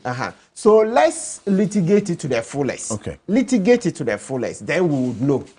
Yes, then we would know what to do. Because but we can't... We don't need to wait for that. Government today has policy capacity through SIGA, through the ministries, to set procurement directives controlling every limited liability company. Now, this is what we expect of you. So all directors should implement this. Perfect. You know, you don't need to wait for the law to be on. Say, look, the Constitution, these are some of the problems I have. Duties of a citizen under the directive principles of state policy. I beg this one have to say that. I beg you, please, it's very important. Yes. Look, the exercise and enjoyment of rights and freedoms is inseparable from the performance of duties and obligations, and accordingly, it shall be the duty of every citizen to protect and preserve public property and expose and combat misuse and waste of public funds and property. So when you are appointed as an agent of the state in a limited liability company, fundamentally, as a citizen of the country, you have a responsibility to protect. You understand? So you can't say because the law has given you this way, so you can do it. No, I have it still comes back to the point that you're talking about the quality of the law. Yes, because so when the quality is bad, challenge it. Challenge it. That's how come some laws are struck down. So let's pursue it that AG, then from there we'll look at how to go back into the court so that we get a final decision. Because otherwise then we will be leaking all the time. We'll be leaking all the time. In the name of law. Yes, exactly. And I like the examples people have been given that Nazism happened, right, under law. The Holocaust. Yes, people use law to do it. Hitler and his people. Other bad things happen also under the guise of law. So let's not make the argument that once it's law, then it's kosher. No. Sometimes you have bad laws. We have bad laws. So let's go on with it. So the second part, I think Senyo has answered, the one about over procurement. So as from what we are saying, until the strict legal side is dealt with, we can use the soft side, that's to say SIGA, whipping ECG into line. Yes, by saying we will not allow this. But for what has already happened, the over procurement, the matter of going over 7 billion in 2023. So the question is, are we going to allow this to go? No. So I support the call that, well, with the report that has been done, they should look at how to escalate it, give it to the Attorney General, so that the management of ECG at the time, we should investigate to see how we can hold them accountable. Yes, we should see how we can hold them accountable. Don't forget Atuesien. So you remember, let's make this point so that people see. Remember when the Atuesien matter started? People said there were arguments that the liquidity support, all right, was given to this in the bank, right? That Capital Bank. Yes. As a limited liability company. So if you've lent a limited liability company money, do you have the right to determine how to use it, etc.? Eventually, it didn't fly in court. So this argument that, ECG is limited liability, so the Public Procurement Act should not apply, I am not in favor of it until it's been litigated fully. Yes. So let's remember the Atuesien case. You remember that time? People say, no. Capital Bank is a limited liability company. So if you lend government money to it, once the company is taking it, look, their only duty is to pay back. What they do with the money is nobody's business, etc. But today, is Atuisia not supposed to be in Sawan, right? Yeah, he's been convicted and then jailed. So let's use the fora for litigation to see. Of course, starting with the Attorney General first. Indeed, that matter of accountability is because, for instance, if there's one particular year that they were supposed to procure some 1.3 billion worth of these cables in need, and then it is found out that about 8 billion was procured, what really is explanation for that about 6.7 billion excess that was used? And where did these cables end up? Who has to be answering those questions? All of that is captured in this particular report. And just a quick one on the matter of the law. Because of the position that ECG, according to the committee's report, took, that to the extent that they are a limited liability company, they are not subject to the public procurement laws, and for that matter, went ahead to do all of these procurements without necessarily recourse to Act 663. So, once again, thank you so much. I think that before I get there is the need to clarify something, and my sector minister has done that brilliantly. For the past week, the impression had been created that these containers got missing the moment the NDC came to power. And strangely, I saw the MPP social media team create containers with wings flying. And the whole reason was to engage in political equalization, because if you recall, when the MPP came to power, Aboboya trucks that were purchased with state, money suddenly got missing under their watch. So when this issue of the missing containers came up, they felt that, oh, finally, we've gotten something on the new NDC administration. And so they went overdrive on social media with containers with wings flying all the. So again, politics is not serious at all. Yes, on a platform, the Honorable Minister actually assured that these containers never got missing when he became minister. And therefore, he was going to ensure thorough investigation into the matter. Lo and behold, we woke up to see the National Security Council Secretariat and their investigators uncovering the nefarious activities of the Chinese, where we have seen about 15 Chinese nationals basically taking up these containers. But what I want to find out is that these containers are usually either in the custody of Ghana Ports and Harbour Authority. And so I want to find out. And GRA, because of the duties involved, they are under the close watch of these entities.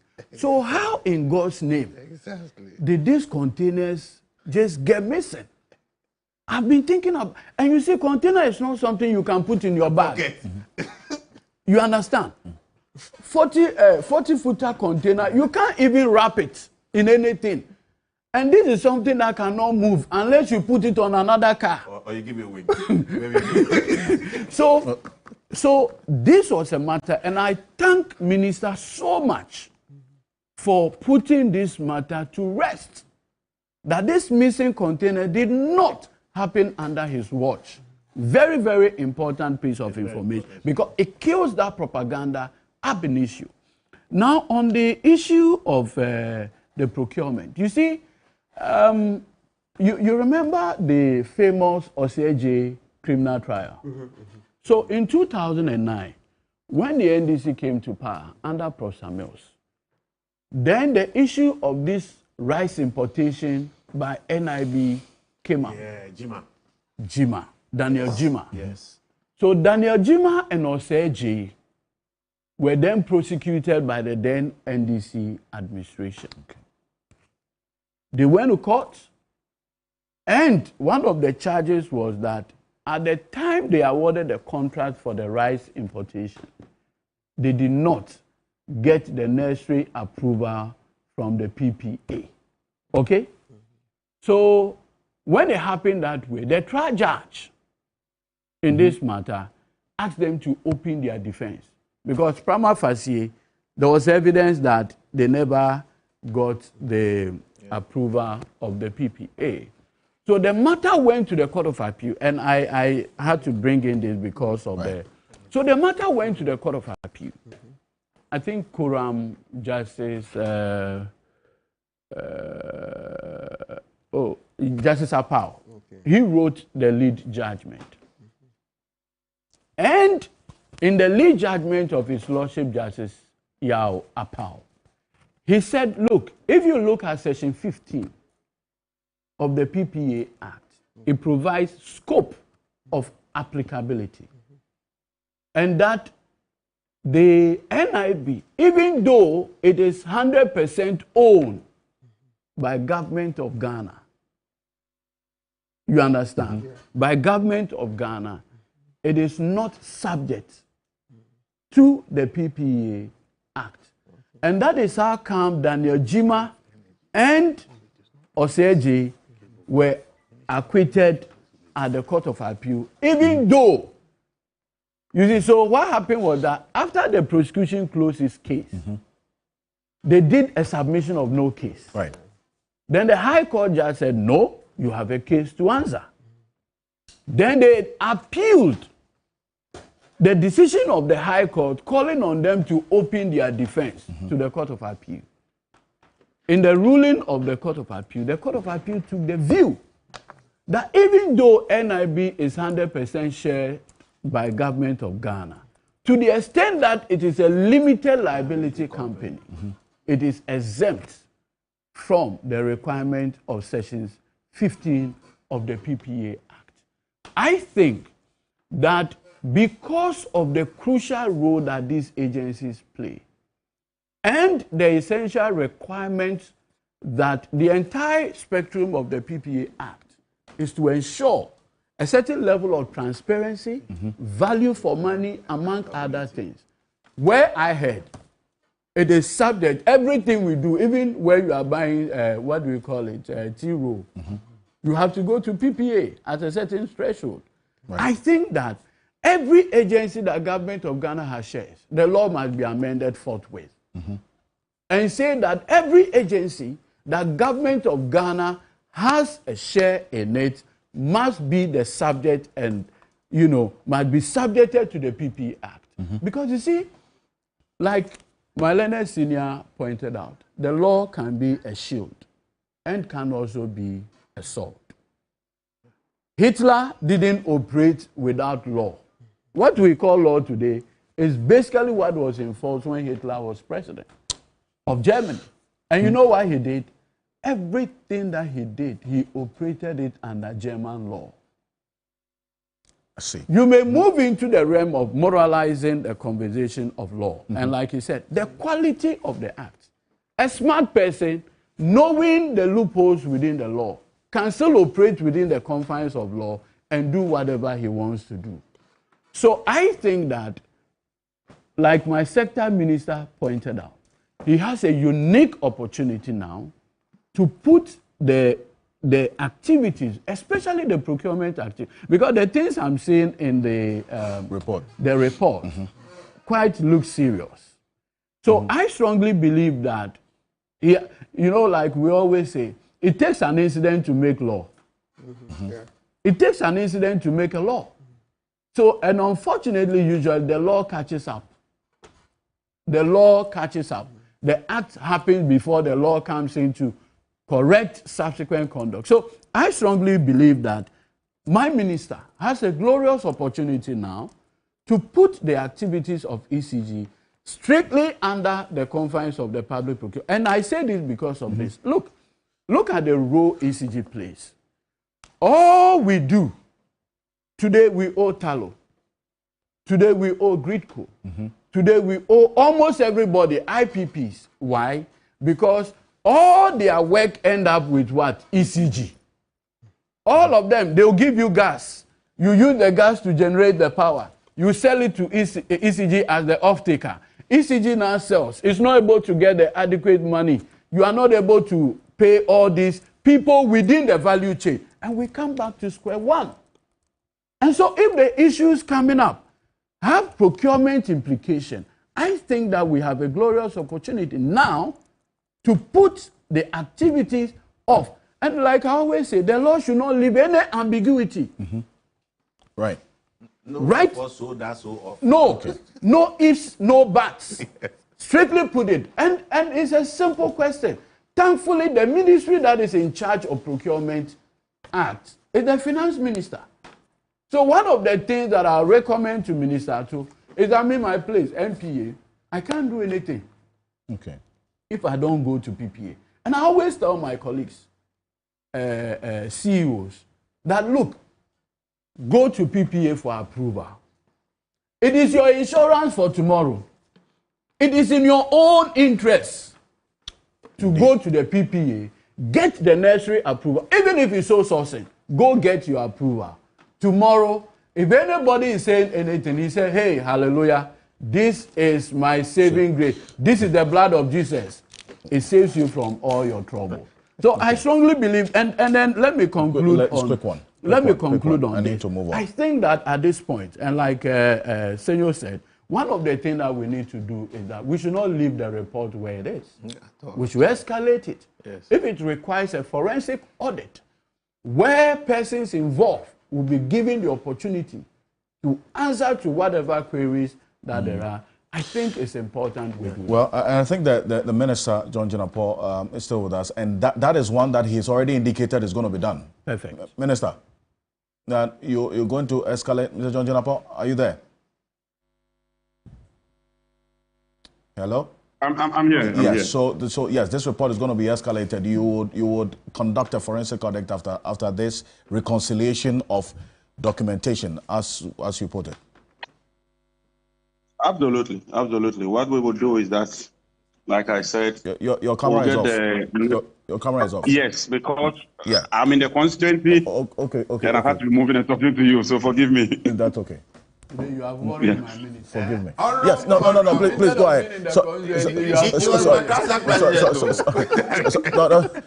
Go ahead, yes, go ahead. And I agree with you. We need to bring a finality to this matter by conducting further investigation.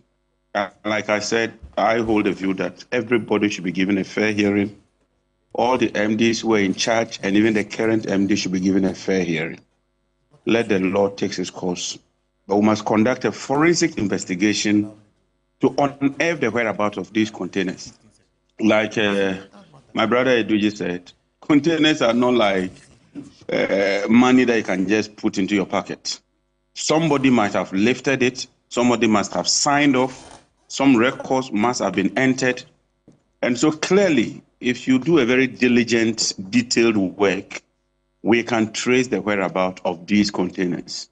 And that is exactly what we intend to do in the next phase. The procurement issues, we would refer that to the Attorney General for advice.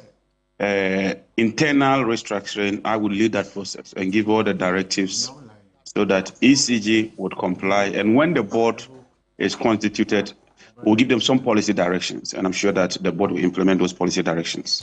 And Alexander Apenyomakin, who served as chair of the ECG board, yesterday in Parliament, told you to focus on the directors and the technical people at ECG because they have questions to answer based on his own experience as a former board chair of ECG. Is that one that is also going to catch your attention? Certainly. I've been a board member of ECG before. In fact, I have so much experience in it. That's why I'm pursuing this course of action.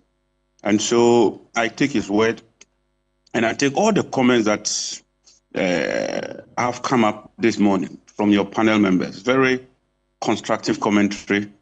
One thing is that one person cannot be an oasis of all knowledge. As minister, you listen to people. Sometimes you make mistakes, legitimate mistakes, and you learn from them. Mine is to do my best to leave this sector much, much better than I came to meet it. And so I thank all of you. We'll continue to engage. Senor did not tell you that he's a shadow advisor. I do consult him a lot. And so we will do our best. Let's solve this problem. Indeed. I mean, we're doing it for Ghana. And if we're able to resolve it and reduce the losses, it means that we'll be saving more money. We'll be able to pay the IPPs. We'll be able to pay Talo and Co. And then the Minister of Finance can then save the little money he gets and use that for critical infrastructure. I do appreciate you talking to us this morning. It's not just ECG. If you understand see the videos, the Energy Ministry as well. Energy Ministry as a client of one of it. So maybe you have to also look at the Energy Ministry procurement as well. We have that as well. You are completely right. And I'll provide that information for you, and it will shock you. Sure. I see. It will shock you. Procurement from the Energy Ministry as well. You see, from the Energy Ministry. Very shocking. Carrying the people along is the best. Okay. Carrying the people along because you see, but for his intervention, hold on. This intervention, we don't talk next topic. Gentlemen, no. But you see, Alfred, 30 seconds, just 30 seconds. And I'm counting down on you. Yes, thank you very much. But for his intervention, the impression would have been created out there that these containers got missing either recklessly under his watch. Okay. Now he's brought clarity and finality to the matter. Thank you. And that is 30 what seconds we need done. In our public now, discourse. This is what Alexander Afenyomakin said in Parliament yesterday. Take a look. It's a system problem that I will any day support this minister to embark on reforms. It is true that when these containers come, there is some connivance with some customs officials, and they sell these containers, these cables that ECG needs after the supplier has been paid. They sell the container and then people resell back to ECG. Are we pretending we don't know? Instead of us to pay attention and kill the rots, then we come here, then MPP, NDC, issue at stake. It's scandalous. It's serious. It's not MPP, NDC matter. All these public institutions, and sometimes some of the appointees of the previous government, you see them even saying that they are professionals. They were not MPP. Now they come here and then they are dining with you. You're also happy. When you lose power, they turn around and they do this and that and that. And then they are hitting our heads and we are here. Tackle the issues. $700 million is no cheap money. Go to ECG. Those companies are chasing ECG, and now because the minister is enforcing the cash waterfall, they say they get only 40 million cedis, and the 40 million cedis is not even enough to pay salary. Those officers at ECG, those directors, they are the ones who should hold them to account and stop this political football. Minister, I do not think an answer to the problem is a political inquiry. Hold the bull by the horn. And I, Kwamena, will support you because I've been there. In fact, I've seen a lot of the rot in our public service system. I've seen a lot of the rot in the SOEs, but they take advantage of us as politicians. The managing director of ECG, the director of procurement, must be seen to be telling us why, as a director of procurement, he will issue a contract, and then the contract is that deliver at the port, bring bill of lading, and ask for payment. Well, that's the former board chair of the ECG, minority leader, Futu MP Alexander Afenyomakin there. So the minister says he's going to take that into advisement. But ending on this, because John Jonapo has had to leave us in the constituency, that leads us to our next issue this morning here on Key Point.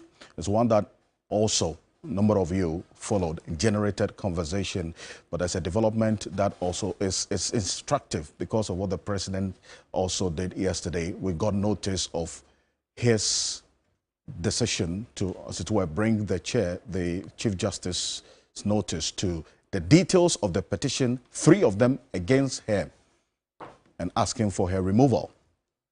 Prior to that, a number of things had happened. And this was the beginning of what ensued in the last 3 to 4 days. We got notice of this particular information assigned by the Minister in charge of Government Communications, Phyllis Kwatio-Fosu, Tuesday night. We'll put that on the screen. This is the statement that came from him indicating that President Mahama had received 3 petitions from various persons seeking the removal of the Chief Justice. The President, per the statement by Phyllis Kwatio-Fosu on Tuesday, had forwarded the 3 petitions to the Council of State to commence the consultation process mandated by Article 146 of the 1992 Constitution.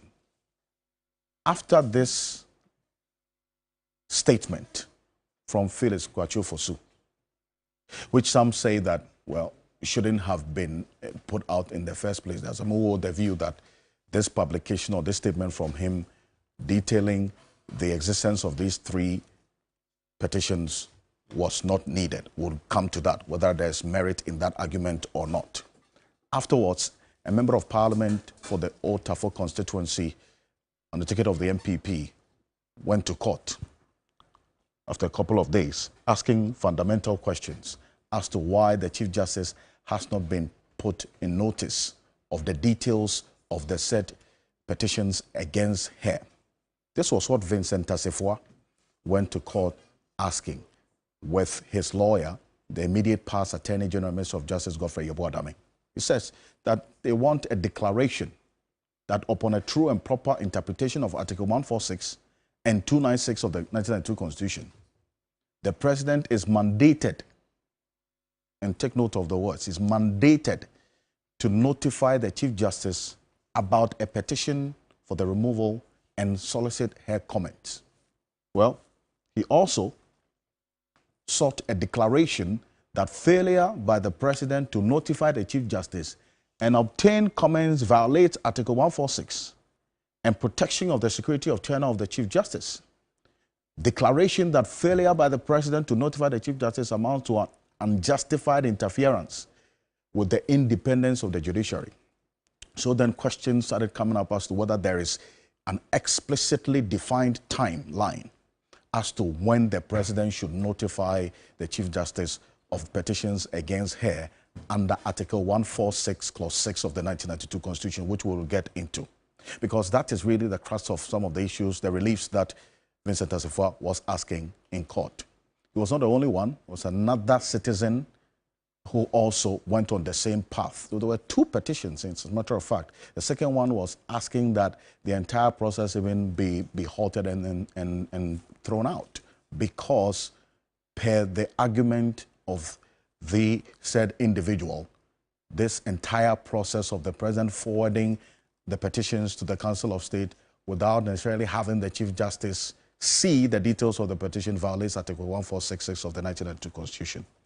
Then later, the question was asked, how did Vincent Tasefoa get to know that the Chief Justice, as of Thursday, was not aware of the details of the petition against her? Well, that question was answered later that day when the Chief Justice herself wrote to the President for copies of the petition against her. And that was also made public. So we got some copies of it. This is what she was asking for. Put that on the screen.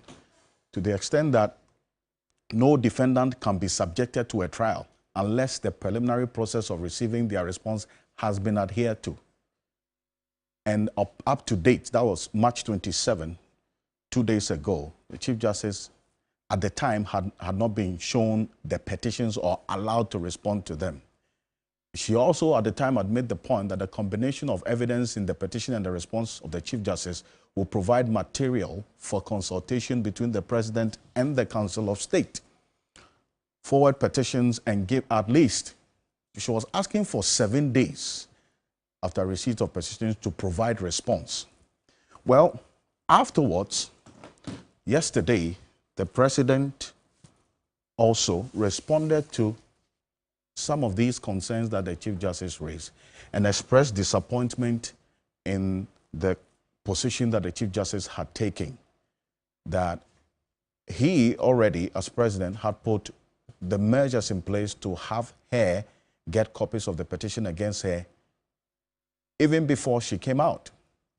And even though the Chief Justice was asking for 7 days, the President has given her 10 days as of yesterday to respond to the details of the petitions, 3 of them against her. I've been joined in studio by Christian Mamhesi, who is a private legal practitioner, constitutional lawyer as well, joining us right now. Christian Mamhesi, good morning. Thank you for joining us. Good morning. Thanks for having me. You had the view that to the extent that the Chief Justice had not been notified as of the time out on Thursday, she essentially had a case. Why is that? Yes. If you look at Article 146 carefully, it does not provide for procedural time limits, at which point in time various actors need to play their role. But if you also avert your mind to the case of the Frank Chum case versus Attorney General, Dateba eruditely expounded on these points. Now, averting our minds back to Article 146, and generally as most Ghanaians have become lawyers now, Article 146 is the trending factor. President has received the petition and subsequently would forward it to or seek advice from the Council of State.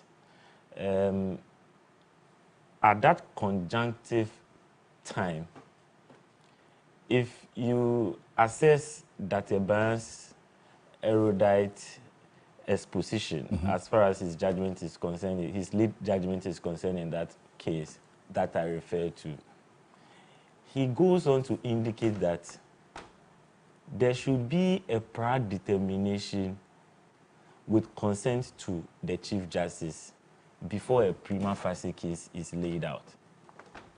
So that seeks to say that the Chief Justice must have an input in terms of response to all of that, so that where the prima facie is supposed to be determined, furthering on would be for the hearing of the matter.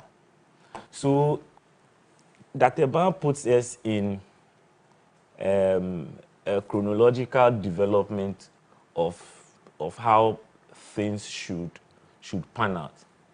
Now, the learned jurist admits that procedurally there had been some omissions that the framers of the Constitution, and he terms it as inadvertence or a mistake. Right.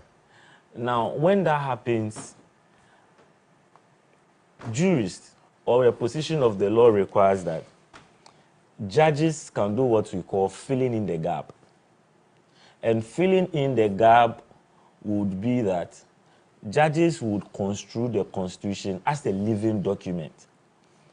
And we had seen this espoused in a number of cases. If you look at Salah versus Attorney General, you look at the Ghana Bar Association versus Attorney General, you also look at one of the important cases in constitutional law where Adade JSC indicated that the Constitution must be, the Constitution is not a penal code, but that its construction must be liberal and reflected in the light of societal and political development. So the Constitution is largely considered as that, so that if the construction or interpretation of it would render provisions of it absurd or incorrigible, then it will not serve the purpose for which it was put out for. Now, in the construction of it thereof, we have two things that we consider. We have the objective purpose and then the subjective purpose. The subjective purpose deals with what the framers, what they intended. And then the objective purpose, as Dateban indicated, deals with the hypothetical author of the Constitution. And that is where judges put themselves in to consider what it should be. Now, it is just not about that with respect to the objective purpose. He further went on to explain that in the objective purpose, we look out for the core values, the legislative history, the legal systems, and that puts us into the spirit and context of the law. And the two must be balanced in order to come to that position. Now, and in coming to the position, you would realize that it would be incorrigible to say that the Chief Justice is not given the opportunity to be heard. Now, if you further read the judgment, it says that the Council of State must evolve with by a convention in dealing with procedural matters as far as the removal of Chief Justice, or generally speaking, with respect to Article 146 is concerned. This would be my preliminary comment. I see, but to the extent that you also agree, the earlier point I made, that there is no explicit timeline as enshrined in Article 1466 of the 1992 Constitution as to when the Chief Justice should be notified during the process of consultation. If you look at the President's statement, he references that to the extent that the process was in its elementary stage, he already had started the process of consulting the Chief Justice, even before she came out to say, I have not been consulted.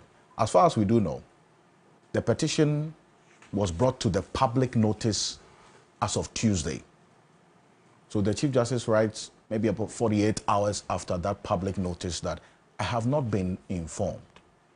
Would you agree with those who say maybe she just went ahead of herself, and that to the extent that there were no timelines to when she was supposed to be informed, this was going to happen anyway?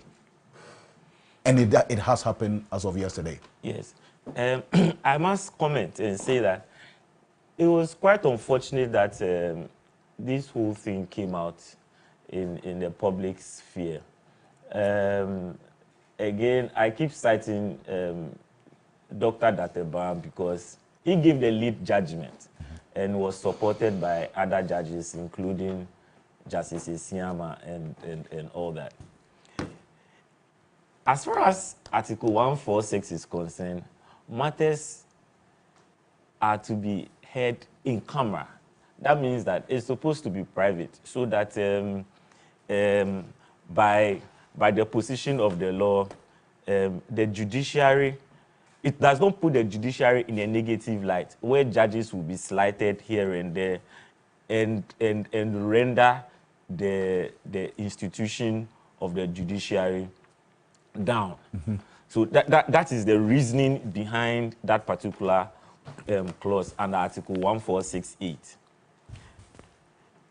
Again, the Chief Justice cannot be faulted because, having heard the matter all over in the public sphere, she would not know the time the petition went through, and for whatever it is worth, and especially with hindsight of law, she only put in a letter trying to enforce her conjunctive rights under the Constitution of natural justice, that indeed this is what I have heard in the public sphere.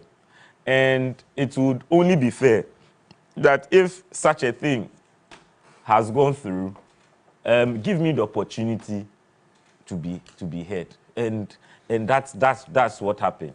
If it was a situation that it was strictly carried out in accordance with Article 1468, this would not have happened. The Chief Justice would not have written because she would not have known. But once it's in the public sphere, she had every right to apply to the presidency to register her interest to respond to it as is deemed by natural law. Again, before you come in, with respect to such publications coming out, I mean, in respect to petitions coming out as publications, Dr. Barr seriously criticized that and indicated that that's with respect to Bright Akwite's case in the removal of the Superior Court judge, and indicated that it breaches against the purpose for which the Constitution, that particular constitutional provision, Article 1468, was put out, in that it is meant to be in camera, and all other supplementary documents that would be traded between institutions until the closure of the matter must remain in private. I see. So you raise concern, you also side with those who have raised concerns about the statement as issued by Phyllis Kwacho for Tuesday, given the public notice of the existence of these 3 petitions against the Chief Justice. That is what has spiraled all of this. Okay. For me, again, authorities speak to the fact that, save that Justice Dateba commenting on this privacy and the breach of it thereof, indicated that to mention that there is a petition against a sitting Chief Justice is fair, but to put the content out, and in that situation, the content of the petition was put out, and indeed, it was obvious from him that he was even going to copy other institutions aside the presidency of the content of the petition. But in this case, that's not what necessarily happened. The content of it still remains intact, but it is only the spiral nature of the petition going out. It cannot be said that Article 1468 in terms of privacy has been breached because the content is not known by Ghanaians.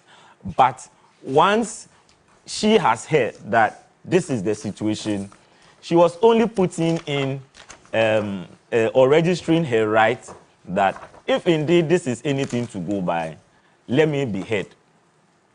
In principle, the argument is that the Chief Justice did nothing wrong, really, in asking that she'd be given copies of the petition against her 2 days after it was publicly known that there were some 3 petitions against her. So what exactly is the concern?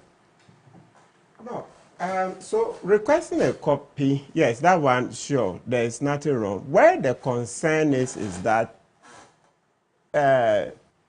some proxies had come out, including filing a suit in the Supreme Court, to say that the president, by forwarding the petitions to the Council of State, had breached the law. That's where the problem is. That's a Vincent Asifwa case. Yes, that's where the problem is. Saying that just by forwarding there was a breach, but rather that it should have, a copy should have been given the CJ before and then her response sought before it goes to the Council of State, which is not backed by the Constitution. So that's where it is. But as for asking for a copy, no, I don't see anything wrong. Save that we are not equalizing. But you see, when you Google, you will see what happened in 2017.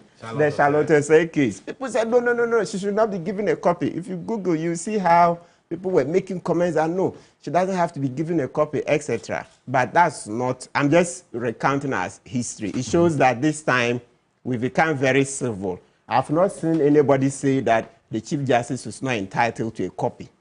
I've not heard anybody say that the Chief Justice is not entitled to a copy, at least not in the traditional and the traditional media. Though, of course, I've seen a few private comments where people are saying that because of the attitude of the MPP, including what Eugene Ahin as communications, director at the presidency said, and the other comments, the same thing should be meted out to Justice Tokono. I don't subscribe to that. I mean, we are moving on. Just getting a copy, it's not a problem.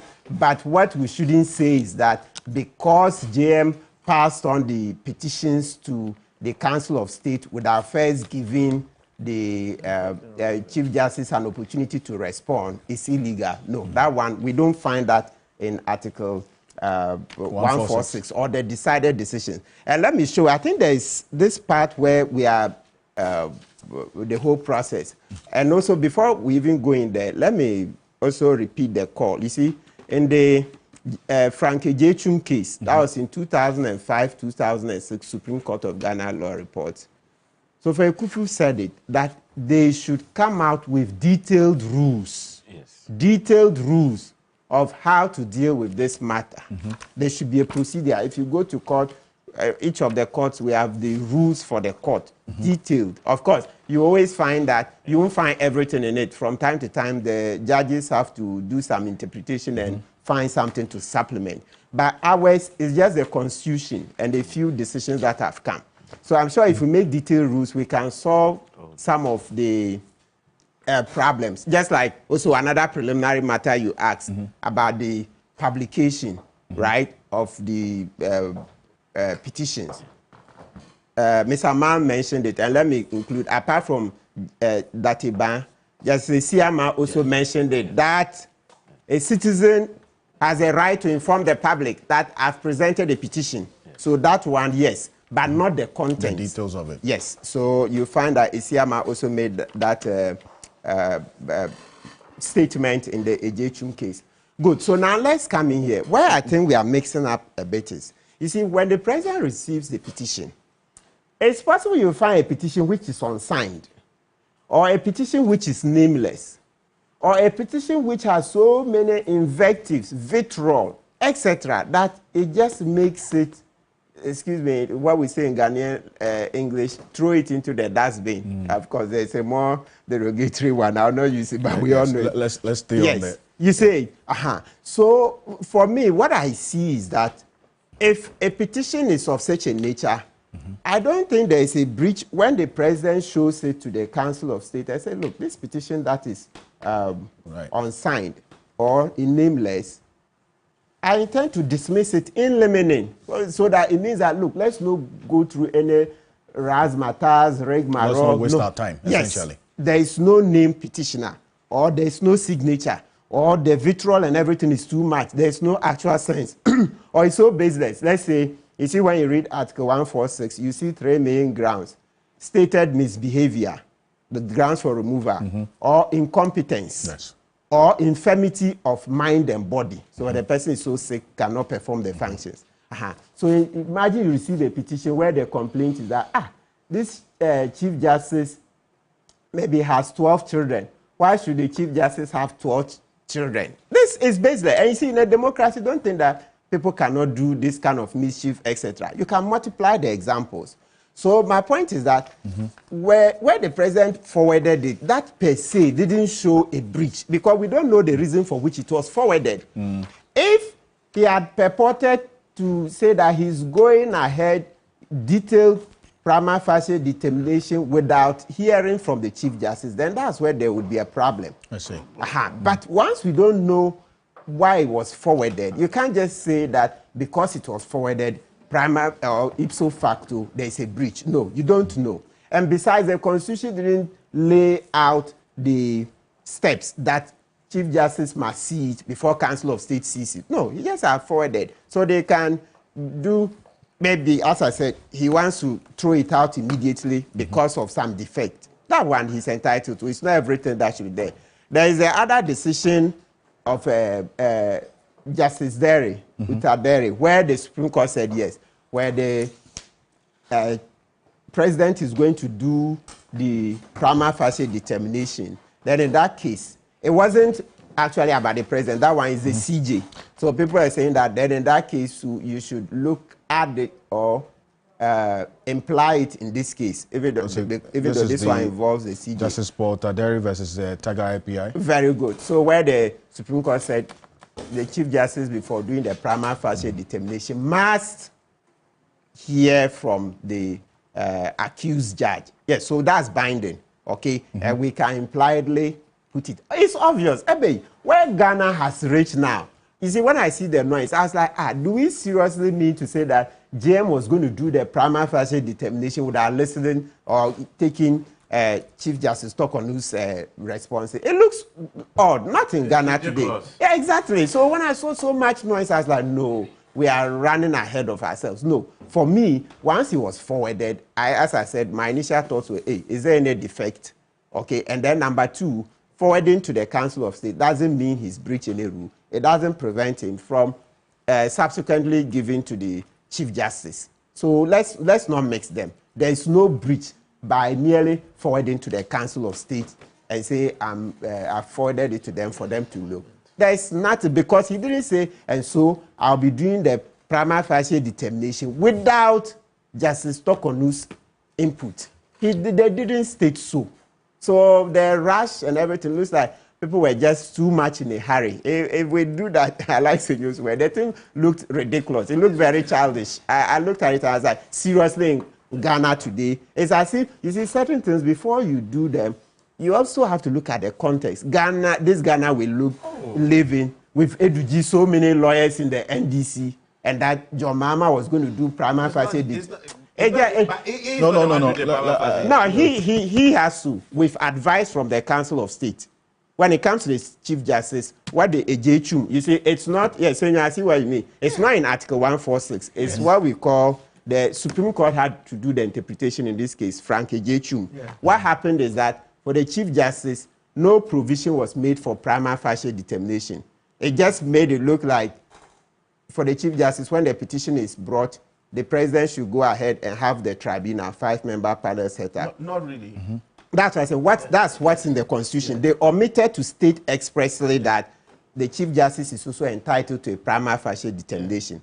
So in this Frank Ejechum case, they interpreted it and came to a conclusion that if the Chief Justice subordinates are entitled to the prima facie determination, so you won't find that one in the Constitution, but it's in this law report, Frank Ejechum versus Attorney General, 2005, 2006 Supreme Court of Ghana law reports. Okay. Yes. So that's my take on it. I mean, so bottom line, I found the commentary and everything too much. It looked a bit childish. It looked like we're just running way ahead of ourselves. Knowing what this country is now, I don't see how the president could have done that determination without taking the input of the Chief Justice. So people ran ahead of themselves. I mean, well, maybe if they want to call it a precautionary approach, well yes, it's a democracy. Essentially what. But for me, I didn't see any danger coming from there. But well, some people are more what do you call it? They like to take precautions. But where the precaution goes into an overdrive and so much, what I'm concerned is that so much commentary,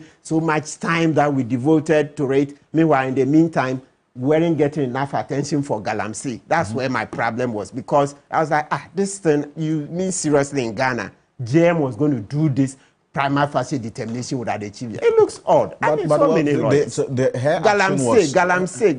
needs more attention. Last week you were here, we talked about it. But it's still ongoing. Continue to keep the focus. So that's where my pain is. But there are those who also held the view that she just took preemptive protection measures, essentially.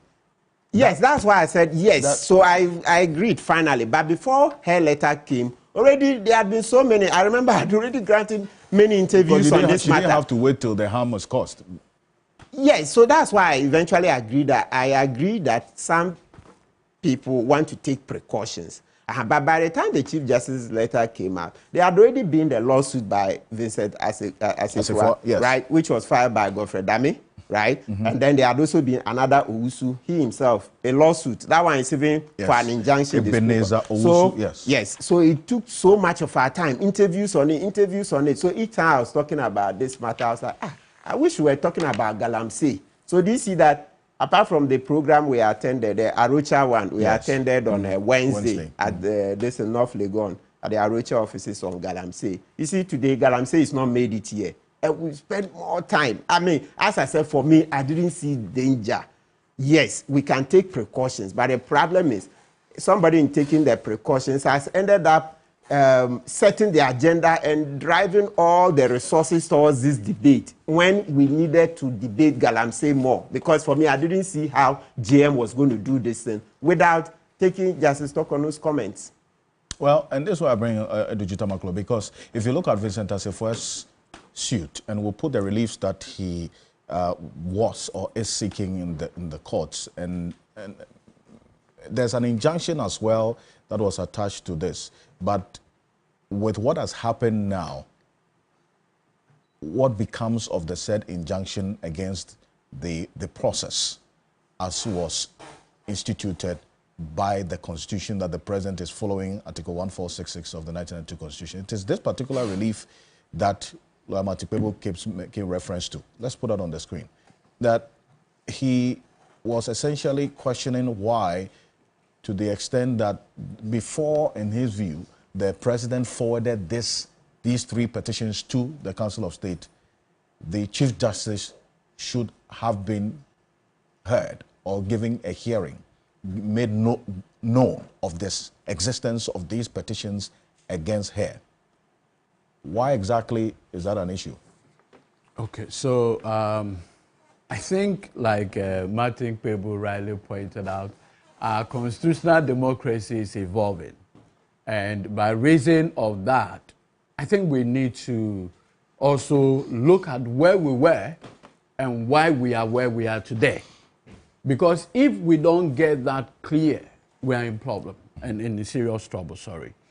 You see, our Constitution always mirrors our political history, in the sense that one of the accusations against Osajifo Dr. Kwame Nkrumah, rightly or wrongly, was the fact that if he disagreed with a court decision, particularly the Tawi Adamafio decisions, he proceeded to dismiss the judges. Whether he could do that or not. So by 79, when we're putting the 79 Constitution together, we started bringing certain forward-looking provisions to safeguard the independence of the judiciary particularly. And so you will notice that in 79, after Liman had won, and knowing the role that Chief Justice Apalu played relative to the commissions of inquiry involving Nkrumah's appointee, the view was that the pro-Liman elements in Parliament felt that it was an opportune time to deal with Chief Justice Apalu with the creation of the Supreme Court. And therefore, if Chief Justice Apalu had gone through the parliamentary vetting process, he would have lost it. And hence, the lecturer then in KNUST, Dr. Amwaku Tufo, then brought Tufo an Attorney General. That constitutional history has shaped what we have now in Article 146 to just provide a check with what has happened previously, so that going forward, we'll know what to do. Then came Frank Ajay-Chum. If you recall, my senior Bright Akwete had brought a petition for the removal of Chief Justice Akwa. But strangely, that petition found expression in newspapers in terms of content, right? So President Kufuor had received the petition, but the petition was out there in the various newspapers, including the contents. So what happened? Frank Ajay-Chum then goes to the Supreme Court. He said, no. There's an in-camera provision. The word in-camera, the Latin phrase simply means in chambers. It allows a certain level of privacy in the whole chain. It does not admit of any other thing. Well, the Supreme Court has departed one way or the other from the legal consequence if the petition even comes out. Does it void the petition? What becomes of the petition? Because in the case of Madame Charlotte Osei, we had gotten the benefit of seeing the entire petition, even before the prima facie determination was made. But nonetheless, the process proceeded until she was removed. But you see, there's a curious development. What development is that? We are being told that the Chief Justice, as it were, has a right to be heard. Right? And like my learned senior pointed out, that is not borne out by the express provision of the Constitution. Yes. And so if you look in Franka J. Chu, the Supreme Court basically just said such committees should find a way of bringing proceedings to regulate its activity. So in the specific case of Charlotte Osei, if you recall vividly, Madame Charlotte Osei, acting through her lawyers, had written to President Nana Addo Dankwa Akufo-Addo that, Mr. President, having gotten receipt of this petition for my removal, I need to have the benefit of knowing who and the nature of allegations being made against me. Fair point. Now listen to Mr. Eugene Ahin's response to Madame Charlotte Osei. He said, I find your response or request extremely curious. This is not the proper forum for you to be asking for copies of the petition against you. This is President Akufo-Addo, a lawyer. His executive, Human rights lawyer. I beg you. His executive assistant, a lawyer. His deputy attorney general, now Godfrey Dame, a lawyer. Attorney General Gloria Kufu, a lawyer. All of them together informed the then presidential Gongon Bita, Mr. Eugene Ahin, that it was not in the place of Madame Charlotte Osei to be making a request for the petition at this level. And that, listen, when it gets to the Chief Justice, because remember that the process is bifurcated. There's one for Superior Court judges, and there's a separate provision when it comes to the Chief Justice. Yes. Because of the special role that she plays as the head of one co-equal arm of government. So the Constitution and its framers say, listen, when it comes to all those other persons, including the heads of independent constitutional bodies, what do? Let the Chief Justice be the one making the prima facie determination. In this case, that it involved the Chief Justice herself. She cannot be sitting on her own matter, making a determination whether the allegation against her meets a certain threshold called the prima facie. So what happens? He said, in that case, the president shall mandatory consult with the Council of State. Mandatory, no discretion. Yes. Question, who then makes the prima facie determination? If you recall, in the specific case of Charlotte Osei, what we were told is that the president was just a conveyor belt, a conduit for transmission, without more. That is what we were told. Yes. What has changed? Incidentally, Godfrey Dame, a lawyer now, was a deputy attorney general then and supervised that process. You see, I have always maintained that because we are building a constitutional democracy that should last the next 200 years and beyond, we need to be very careful of the precedent that we set. When this issue of CJ came up, I reached out to some leading MPP lawyers, senior lawyers. I said, look, you all sat down for Akufo-Addo to destroy this country. You all sat down. And this, my friend, said, if Akufo-Addo did the wrong thing, why should John Mahama follow? I said, what in God's name makes you think that Akufo-Addo deserves the right to be wrong, but John Mahama cannot be wrong? What makes you guys think that for some reason you are better placed to do whatever pleases you and nobody can do the same? I think that our friends in the MPP must appreciate, and like I always use the word, and maybe you see, you are just asking yourself that there's no, you see, it is not only in the house of MPP that they are madmen. But you see, every house there can be a Mensa. Is that not the case? Yes, exactly. So you see, at that time, it was convenient.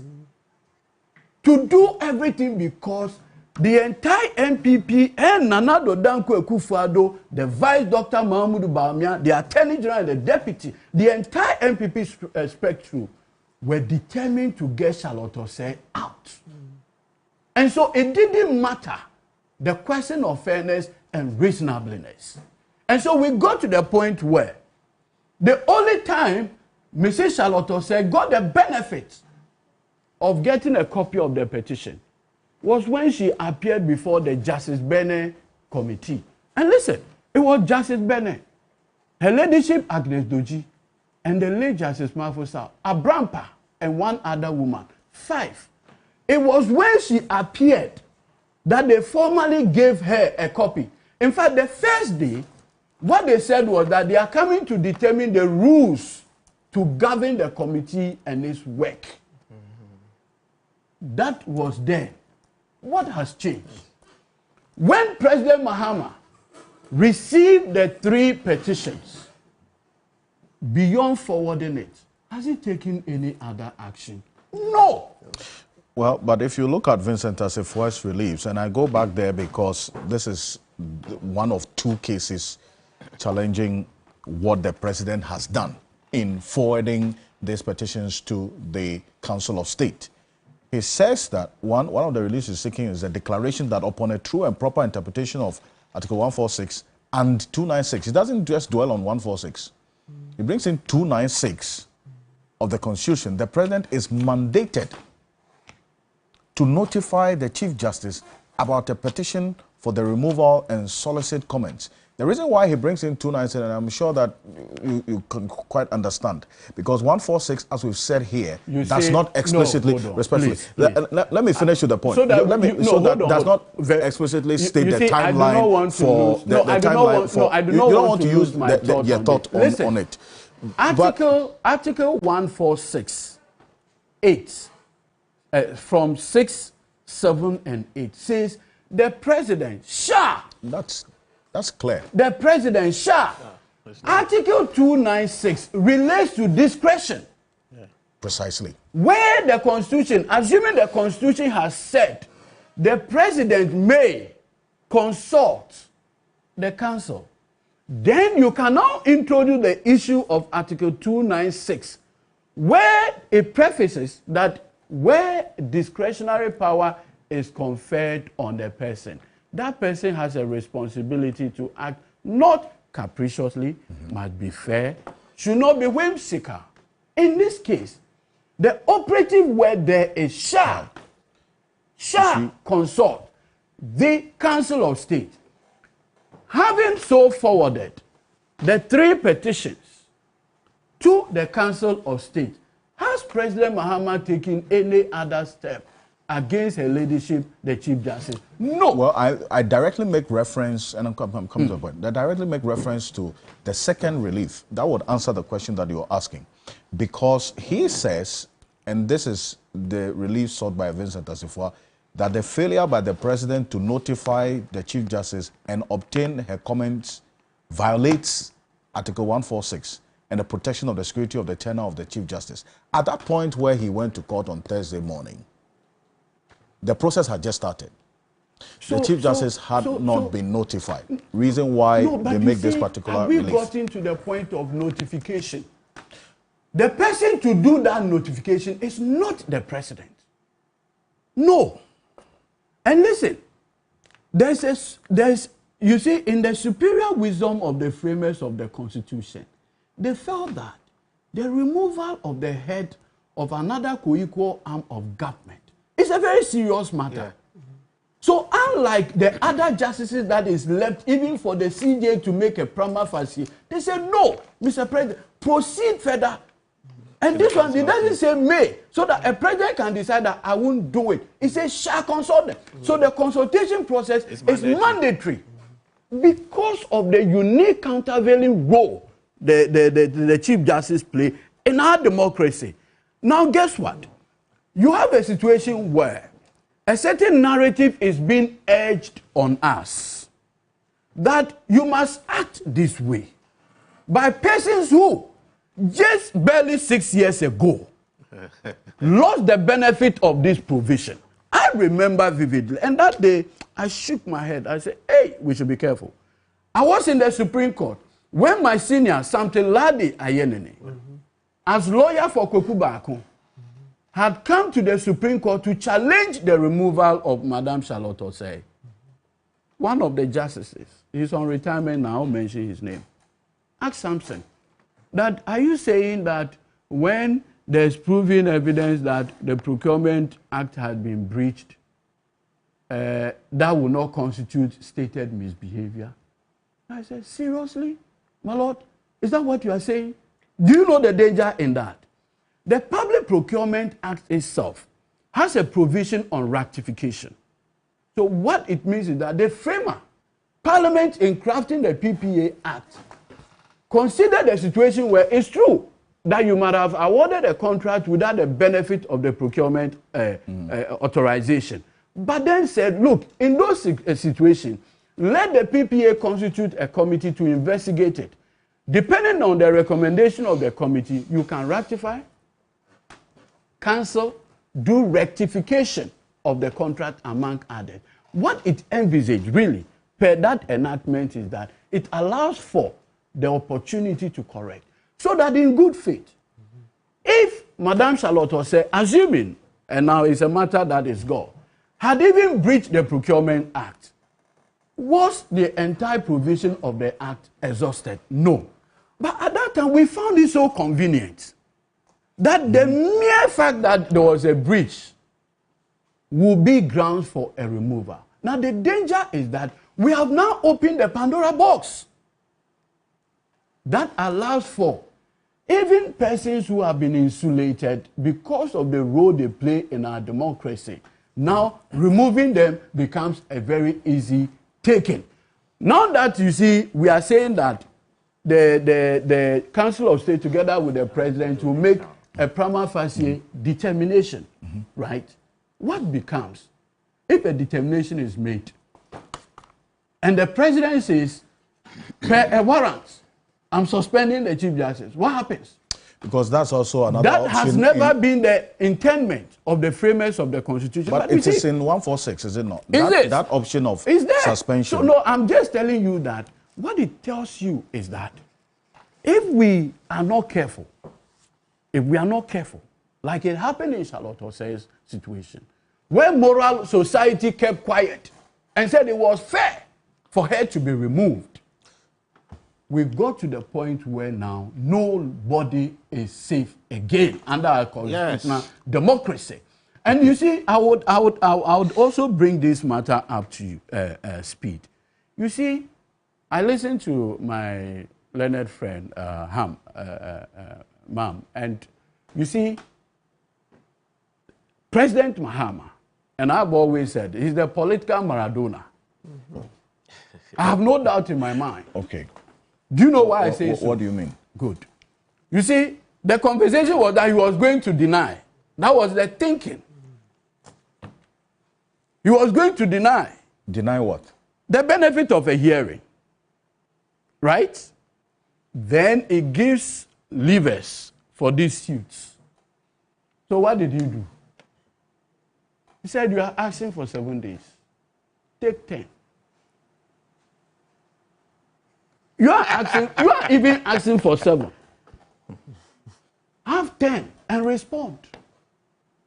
You see, President Mahama has a firm and better appreciation of the inner workings of this constitution because of the benefit that he's gotten. Both MP, Vice President, President, goes back, comes back as President. But with that institutional growth mechanism in him, what did he do? He says, look, in Frank Ajay-Chum, the reason for the entire process being truncated after the Supreme Court action for the removal of ACWA was the publication and disclosures. So he says, listen, you have a copy, but it is restricted. It is going to be between you and I. So that if it finds its way into the public way out, we know where it is coming from. So that tomorrow you cannot now come and say, the petition had been disclosed publicly. You understand? Okay. The petition and its content has been disclosed. So he said it has been sealed and marked, restricted, man to man, from me to you. These are safeguards. We have seen in the past where when Tiger Eye did its work involving superior court judges, high court judges, he even did a premiering. So the contents and the evidence to be used were pulled out there. Even that, the Supreme Court said, listening to His Lordship Justice Bennett, that the affected judges have a cause of action in defamation if they feel strongly after the proceeding that they have been defamed. Converse, in Ajechu, the reason of the court is that the process, the integrity, among others, must be preserved. Do you know the reason? Because if it turns out that the allegation made against that superior court is not true, you have damaged the person's reputation. So far, like I said, President Mahama, as the political Madonna that I said, you know what? He has preserved the content of the petition like a state secret. Like a state secret. What I find worrying, and like the president also put out, how come that the requests by the heredity of the Chief Justice to him was in the public domain? Not only was it in the public domain, it was copied to the Association of Judges and Magistrates, to the Ghana Bar Association. Why so?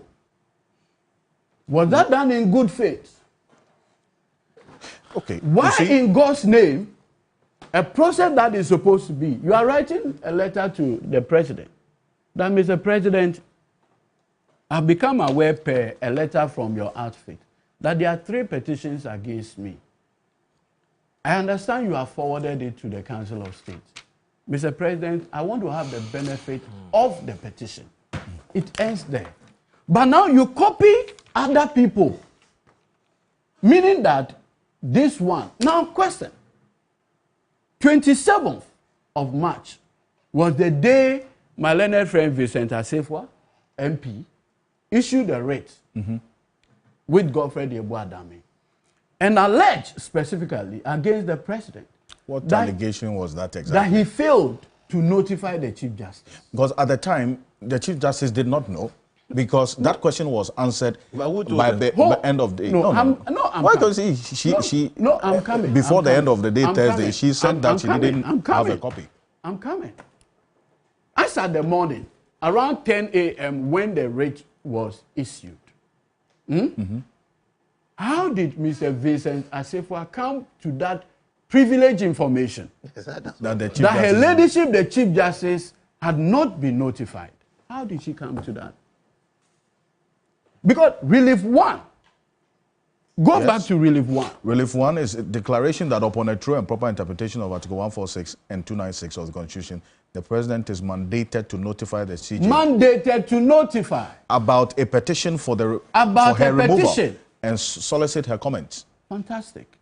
Where did he come? Because the converse is that she has not been notified. Which was proven to be true. For which reason that you are seeking that relief. How did he get that knowledge?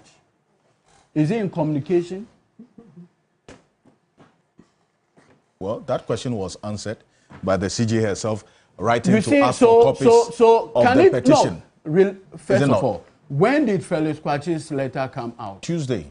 Perfect. Yesterday was when? Friday. The Thursday when the CJ's letter came, which is 27. How many days after?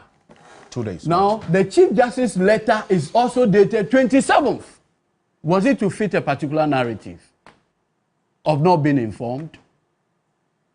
Well, so I think that what we should all get, maybe going forward, and like I said, we are building a democracy, the Rules of Court Committee, for instance, can come out with rules to regulate such removal. Because you see, it is something that even affects judges, particularly superior court judges.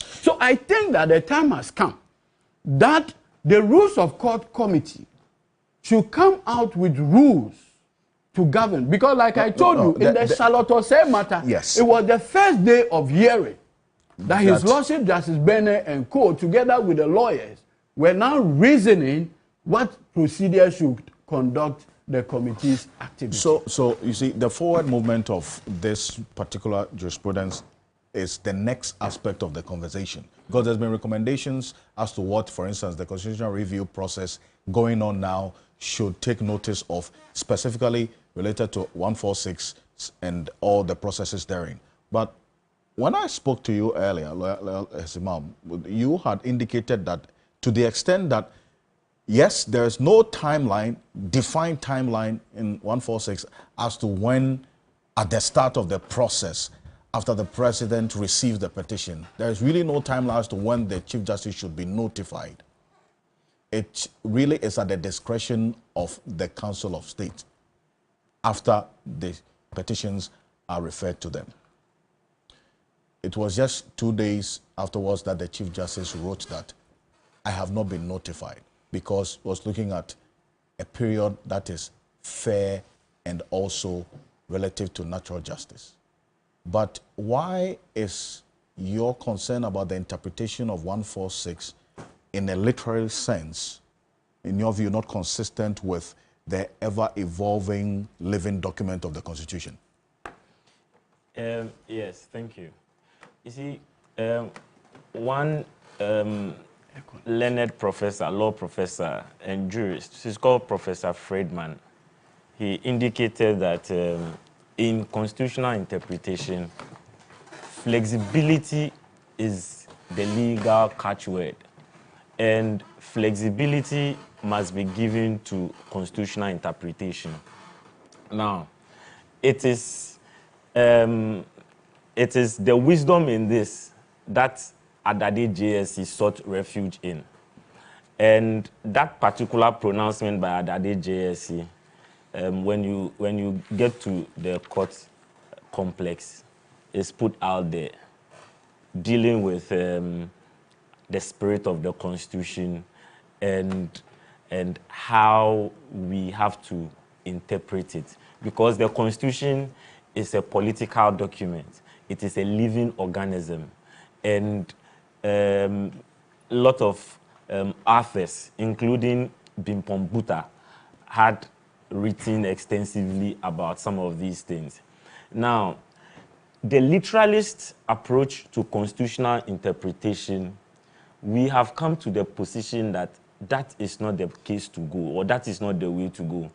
Because, just as I said before, in constitutional interpretation, there are two main key drivers, which is the objective purpose and then the subjective purpose. It is just not enough to say that we take the word and letter as it is. Dr. Ban indicated that even if the words are so plain and understandable for you to interpret it as that, your conclusion to come to the plain meaning of it is an interpretative process. Now, the reason why we interpret the text and the context in order to reflect the developments as it were, in respect of legislative history, core values, legal systems, is so that when we come to the conclusion of it, it will not render such interpretation incorrigible or unconscionable, but it would rather reflect the changing times as we find fit. You see, so we had Dr. Ban indicating that procedures must evolve. The Council of State must, he even suggests that the Council of State must, if not, have an independent lawyer who must be part of their consultative process to aid them in coming out with a prima facie determination when matters like that come before them, and then advising the president on the way forward. But one curious thing that I also want to draw our attention is the wording of Article 1466, which says that where the petition is for the removal of the Chief Justice, the President shall, acting in consultation with the Council of State, appoint a committee consisting of 2 justices of the Supreme Court, and it goes on and on. You see, when you are reading this, you need to read it as a whole. I agree that the word used there is shall, but it is to be read as a whole, so that what this means is that the president at this point would be acting directly with the committee, as in with the Council of State, in appointing the committee, so that the intervention must be made by the Chief Justice prior to this. Other than that, the president acting is more like a no reverse position. So that if you read it as a whole, it makes meaning to you. But if you just take the word shall, then you will render the conclusion absurd. It will become incorrigible. So in constitutional interpretation, you have to look at it as a whole so that you make the right meaning out of it. It is not that when the president receives the petition, then the president just acts in a vacuum. But when the president receives it, directly so-called, as I have read, the consultative process in respect to the appointment of a committee starts. So the intervention by the Chief Justice is very, very important and very timeous. So it cannot be said in the other way around that, oh, definitely the president was going to or will. Indeed, the procedures as we find it now does not affect the president, as in we say the president has acted unconstitutional, because there is nothing contrary to what the president has done indicated there. The president is acting constitutionally. But we have also concluded, I mean, as lawyers, we have come to the conclusion that there is an omission of procedures, and that omission has found its way in judgments of the Supreme Court itself, which the Frank Chum case had been espoused on by Dateban, elucidating all the pitfalls in it. Reason for, number one, filling the gap. Number two, it suggests that the Council of State, at a point as an institution, must have an independent lawyer to assist them. Further goes on to say that indeed there must be procedural evolution so that it will cure all of these uncertainties that has besieged Article 146. I see. So your contention is that the shall relates to the setting up of the committee. Yes, because you have to read it as a whole. The prima facie determination is not provided in the Constitution per se. Yes, if you look at the second limb, you see Article 146 is in 2 limbs. Just like my colleague mentioned, the first limb deals with the removal of Superior High Court judges, where the Chief Justice, primarily at Article 146.3, deals with prima facie evidence. Now, when it comes to the second limb, that is omitted. The determination of the prima facie is lost out on who determines it. Right. Now, in that situation, Dateban says that determination would have to be done by the Council of State, in consultation with the President, appointing, what do you call it? A lawyer of their own. Yeah, to assist them and all of that. You see, so that particular case opined to suggest the various reforms, constitutional reforms, that the Constitutional Review Committee ought to do, or if an intervention by the Rules Committee can put in order to strengthen the position of rule of law as far as this particular area is concerned, so that the uncertainties would be put to bear once and for all? Because this is a question essentially raising some contrary views on a position that Eduji took earlier about the wording of shall, because let's put 1466 on the screen, because that's specifically what relates to the wording of the shall, so we can understand what we have is 1444, which has to do with the removal of the Superior Court judges. But let's go to 1466. That specifically talks about the removal of the Chief Justice. This is it. Where the petition is for the removal of the Chief Justice, the President shall. It's not ending there. Continue. Acting in consultation with the Council of State, appoint a committee. Yes. Consisting of 2 justices of the Supreme Court. Yes. One of whom shall be appointed chairman by the President, and 3 other persons who are not members of the Council of State, nor members of Parliament, nor lawyers. Yes. So that's I get the point that you make. So you ask yourself, what is the objective purpose of the clause in constitutional interpretation? You will not just take the text shall. So it relates to the setting up of the committee. But then again, she said she is a textualist. Well, so that's where it's written in the law. So is there any merit in? No, I beg you. When Speaker of Parliament, when the Speaker of Parliament issue because you raised the question about the shall. She is a textualist.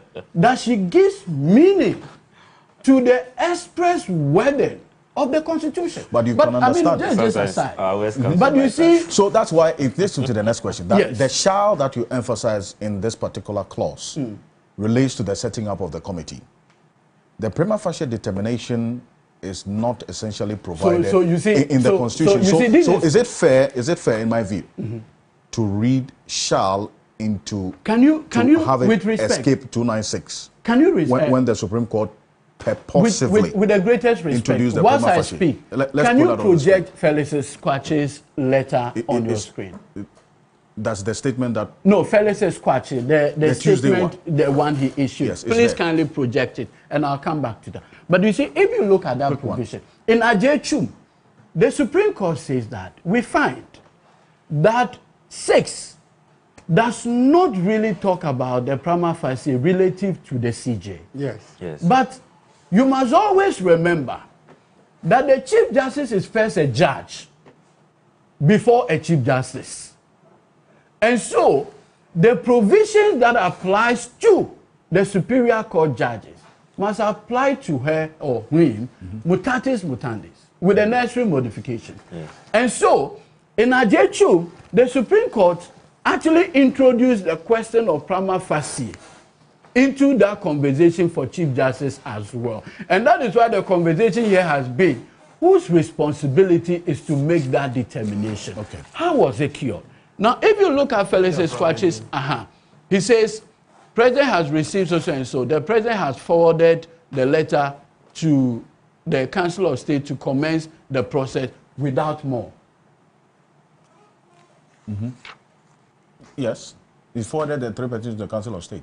Yes, to commence the consultation process mandated by Article 14 of. So at this stage, this is the only action President Mahama has taken. Where from the premature action? Because then this suggests that as at the time of this communication by Felix Squatche Fosu, President John Dramani Mahama has taken a step that contravenes the Constitution. With the greatest respect, where is that? Nowhere. Nowhere. And so the President was saying effectively that, I mean, this thing was going to happen either way. Because the determination relative to whether prima facie, in any case, what's a prima facie? Listen carefully. When the committee comes to sit, assuming a prima facie case determination is made, when that committee comes, the Chief Justice or whoever will have the benefit of appearing before the committee with lawyers to defend herself. But you see, you do not want a situation where the prima facie determination becomes a protracted litigation, where people then will come, they will come with their lawyer. So here is just commentary. Yeah. Commentary. Okay. That this is it. The person say you have done A, B, C, D. Is there anything about it? Blah, blah, blah. That's all. But then, if that determination is made, and the 5-member, and look, the framers of the Constitution being fair-minded, and I've always said, the people who made this 1992 Constitution, look, they were thinking many, many years ahead of us. In this constitutional provision, what they have done is that even the committee must have majority judges on it. Majority judges on it. The committee that will be set, assuming a prima facie case is made. No, after. No, Chief Justice, the lay people are 3, so they are majority. The judges are 2. No, look, okay. No, if you look at it well, that should be like 7. But the point I'm making is that in the Charlotte Osei matter, there were 3 superior court judges. That one is 3. There were 3 superior and 2. Lay are more.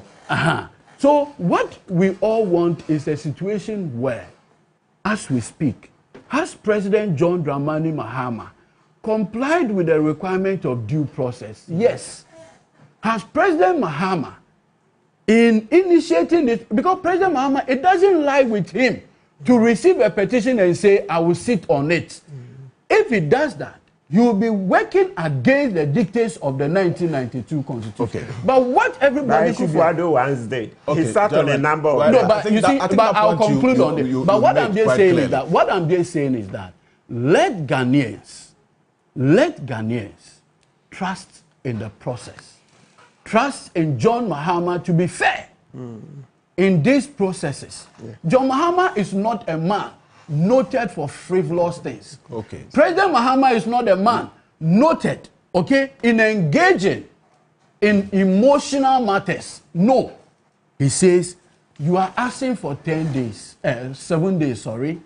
I will give you 10. So you can adequately prepare.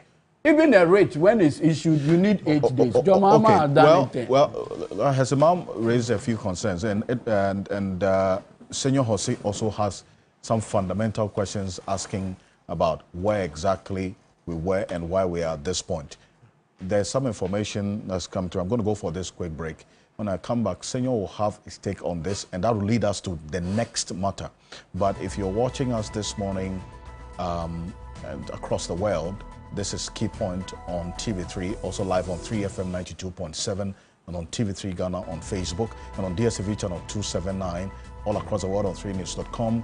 We're also on a number of radio stations across the country, and specifically in Glasgow, and then also in Washington, D.C. I do appreciate all of you who are listening to us there. And this morning, I am clothed by, as always, Kogra Clothing. It's the best version of you. You can get this outfit and many others you've seen me wear on Saturday morning on Key Point from Kogra Clothing. You can call them on 0244-238-341. That's 0244-238-341, or via WhatsApp 0500-9099.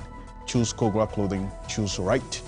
They are located on the Spintex Road, 18 Junction, opposite the Allied Oil Filling Station, ground floor, same building with the Ghana Made store. I'll be back shortly after this quick break. Stay with us.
TV3 Ghana on Facebook. And Shams, thank you very much for the message. It says that it's extremely exciting listening to Eduji on matters of law and consistently kindly have these divergent views as well. And this one here says, I acknowledge the perspective that it says it's lawyer Hesimam. You've typed another name. Hesimam brings to the conversation. The fundamental question asked here is the shall relates to setting up the committee. The prima facie determination is not provided in the Constitution. So is it fair to read shall into it to have it escape 296 when the Supreme Court purposively introduced the prima facie determination? That's the question that I asked earlier as well, which we had that conversation on. So thank you very much.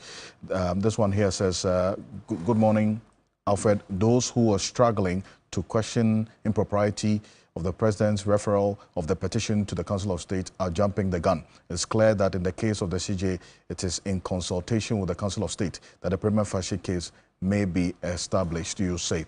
Thank you very much. And Kojo Akwating, and this is to you, Senor, is asking about some confusion. So he says, I'm confused with this whole brouhaha regarding the petitions against the CJ. Early this year, before the President Akufo-Addo left office, a statement was issued about the dismissal of a petition by Professor Kwaku Asare against the CJ. The statement said the President dismissed the petition in consultation with the Council of State. The statement didn't mention that the consultation with the Council of State involved the responses from the Chief Justice. That is where, as a non-legal person, I'm left in limbo whether to believe that there has been an initial breach in the current case. Senor? Let's get it clear. The President hasn't breached anything. Neither is it wrong for the CJ to make a request. Nobody has done anything wrong. So let's not make any big fuss over it. Look, one, references have been made to the Constitution, and I take cognizance of what you said. You say, we lawyers, I beg you, I appreciate that, but you need to understand, I'll cue from what Eduji said. This Constitution was made by people who were deep thought, and you said that, so you are reminded, this Constitution is a Constitution of hairdressers, businessmen, all right, barbers, and non-legal people. A Constitution is not formally a legal document. It's a policy document that becomes legally binding on us as a people.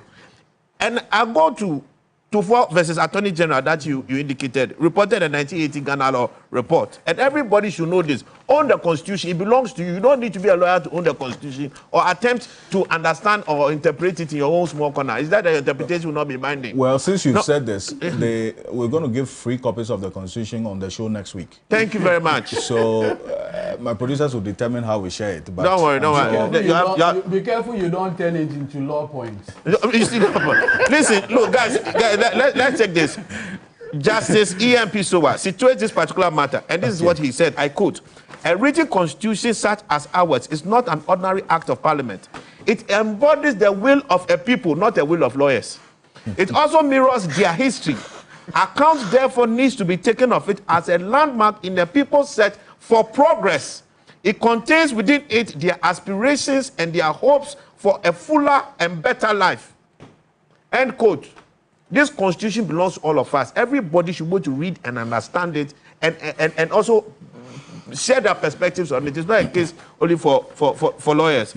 Now, to the other matter, to the substantive matters, how did we get here? It is Akufo-Addo. Why? Let's not lie. It's Akufo-Addo. Why?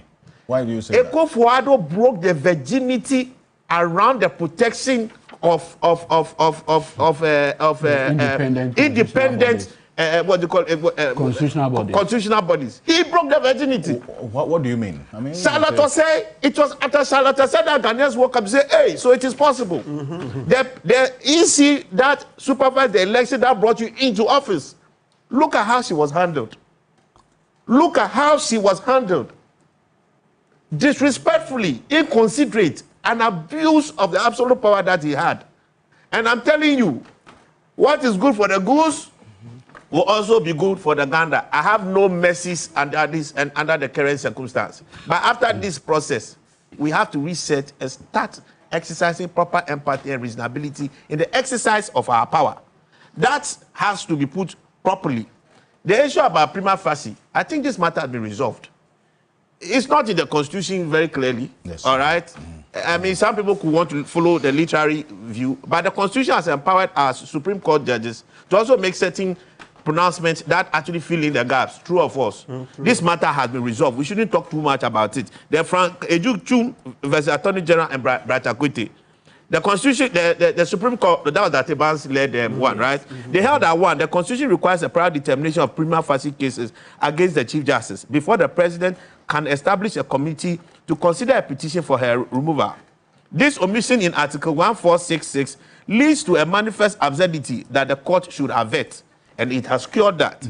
So he said that before appointing the committee to investigate a petition to remove a Chief Justice, the President and Council of State should determine if the petition establishes a prima facie case, potentially seeking advice from an independent lawyer. Now, if me and Eduji are supposed to consult and evaluate whether there is prima facie case against somebody, and I receive the petition, how do I give it to the person who is being cited in the petition before I actually give to the person with whom I'm supposed to do a judge or and do an evaluation? It makes no sense. You've nailed it. This we waste too much time. Look, we should be talking about Galamsey. This conversation. No. I'm versing to come. Okay, I'll go slow motion. But Senor is the point. Simply, exactly. So let's. He's giving his code. The President is supposed to consult the President and the Council of State, according to Dateban and his entire panel, are the ones to establish prima facie. The President alone has received a petition. He must give it to the Council of State. They have to sit down, determine what processes they'll go through before they establish prima facie. The same court, the Utaderi matter, has also established how prima facie is supposed to be dealt with. The accused itself will also have to be heard. This is clear. Yeah. The only thing I believe is that, you know, so the Chief Justice, has not, you see, that's the problem. It's definitely not really so easy. So she wants to do preemptive strike to make sure, please, just don't forget me. Oh. So let's just take it like that she's just trying to say, just don't forget me. But the way all this thing to have been handled, again, one of the things I've accused her of is her emotional intelligence. It is suboptimal for that office. Wait, why? Well, I mean, why do you make this point? Look, no. I mean, please, I repeat. I repeat. I want you to please. Let me explain. Allow me. Allow me. I said emotional intelligence. Please. Oh, God. But it's not grounds for her removal. No. I'm not saying grounds for removal. No. It's not grounds to establish. First of all, you want to make a point. It's not really how you are presenting the issue is. But you see, let me explain. Alfred, let me explain. Let me add something. It will help your distance. See, there's a publication I just want to read. Just listen. Oh, I beg you, 30 seconds. I'll read quickly. I will take it from your time. Attempt by the beleaguered Electoral Commission chairperson, Charlotte Osei, to throw in a last punch by requesting copies of the petition sent to the office of the President, seeking her impeachment from office, has hit a snag. Listen, this is because the presidency has directed her to channel her request to the Chief Justice at the Supreme Court premises for the document. Communications Director at the presidency, Eugene Ahi, told the media yesterday, President Akufo-Addo sent everything to the Chief Justice in pursuance to Article 1463 of the... If she is looking for a copy, I think the best place is the CJ's office. It is a straightforward issue. If she wants a copy, she should get it from the Chief Justice. Because the document has been forwarded. Thank you. This is the precedent that Akufo-Addo set. Senor, I will let me withdraw the emotional intelligence. And the effect of my explanation will come there. Okay. Look at the way everything has flowed. Look at the lawyers that are coming into the matter. How did the people get the information? Look at the timing of every single thing that has been done. Then you bring Dami and you bring Asafwa. When you have just come into a new government and everybody has been suspecting the executive of having excessive influence over our judiciary. And then the past Attorney General is effectively the advocates trying to fight for you in this matter? You see, it's just like the Dan Parry matter. You know, I'm sure Dan Parry could have spoken to Franklin and Co. and maybe some of those things. That's the only matter. So we need a certain. Have you heard that Dan Parry has still not handed over? Let's to you. Gentlemen, let's keep focus. I remain he's the best IGP we've had in a very long time. So you see, the management of the team, the politics of the optics is not correct. And it's something that could have been avoided. I will encourage her to be looking at things from that side. But another part that we haven't discussed on this table. Now, there's a case before the Supreme Court by this our former Attorney General, the MPP folks, all right, over the CJ. She's the one who has to empanel the court. Yeah. Am I right? Yes. Okay, so now I also want to remind her and everybody, the way she's reminding everybody, back to the 296, where in this constitution or in any other law, discretionary power is vested in any person or authority. A, that discretionary power shall be deemed to imply a duty to be fair, candid. The exercise of B, the exercise of the discretionary power shall not be arbitrary, capricious, or biased, either by resentment, prejudice, or personal dislike, and shall be in accordance with due process of law. 284, conflict of interest.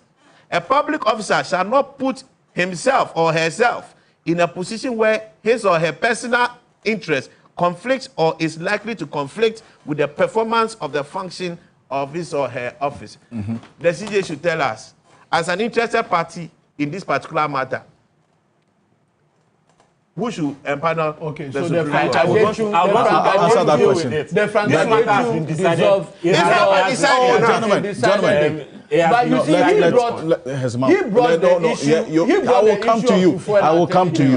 I will come to you. I will come to you. I will come to you. Yes, I want to hear you. Quick one. Gentlemen, you ask the question. I would want to say that the concern that you raise has been judicially been dealt with already. But that doesn't answer the quality. Gentlemen, hold on. You ask the question. Wait, gentlemen, hold on. You're not listening to yourself. But she absorbed herself. For the objectivity that was required, so that it carries the confidence of the public. Okay, thank you. You have the power doesn't mean that you should always exercise it. You should look at what is constructive to do. Thank you. You ask the question. Get the answer. Get the answer. Get the answer. I want to help you with the answer. It's not judicial matter. I want to help you with the answer. It's not just judicial. It's also common sense. You carry the people along. You see, the point is that we live in a rule-based society. Of course. And the Chief Justice, acting under her powers, she has an administrative duty to perform. Now, this matter is similar to that which came to, as that the ban espoused. And in dealing with some of these things, some of the points that the jurist dealt with was, I mean, are you saying that the Chief Justice in functioning or carrying out her functions of empaneling members or empaneling the Supreme Court in respect of a matter that whether directly or indirectly affects her, she can't do that, she should recuse herself? Of course, the fact that she's entitled to do that, unless you can indicate wrong. Unless you can indicate that she is not performing her duties as rightly so required under the law. You are talking against law. I'm telling you. No, because law is what permeates society. No, that's wrong. Law is what permeates society. Morality also does. Morality even does more than law. Thank you. You made your point. Thank you. We have what we call the grand norm in jurisprudence. Hey. And in the grand norm, once the grand norm is operating as law, Thank you very much. That leads us to our next issue. And it's because this matter, the next issue is your microphone is off. So to the next issue that we have on the table, because this matter is still in court, and well, the processes have just begun. The Attorney General himself indicated that we have days ahead filled with what he described as rumble in the jungle, whatever that means. But this is it. the press conference last week. Take a look. We are working diligently on several dossiers that will shock the conscience of the nation.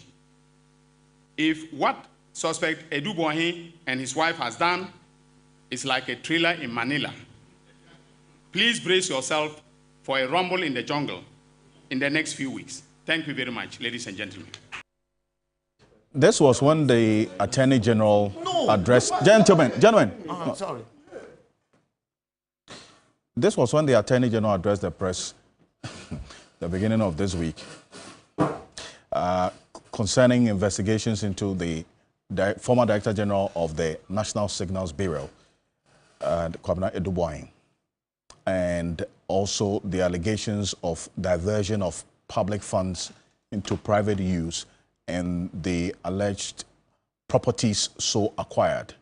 He gave some further detail. What we do know, the current state of affairs is that the wife of Edu Boahen yesterday met the bail conditions, because we have a video to that effect, was granted bail the latter part of yesterday.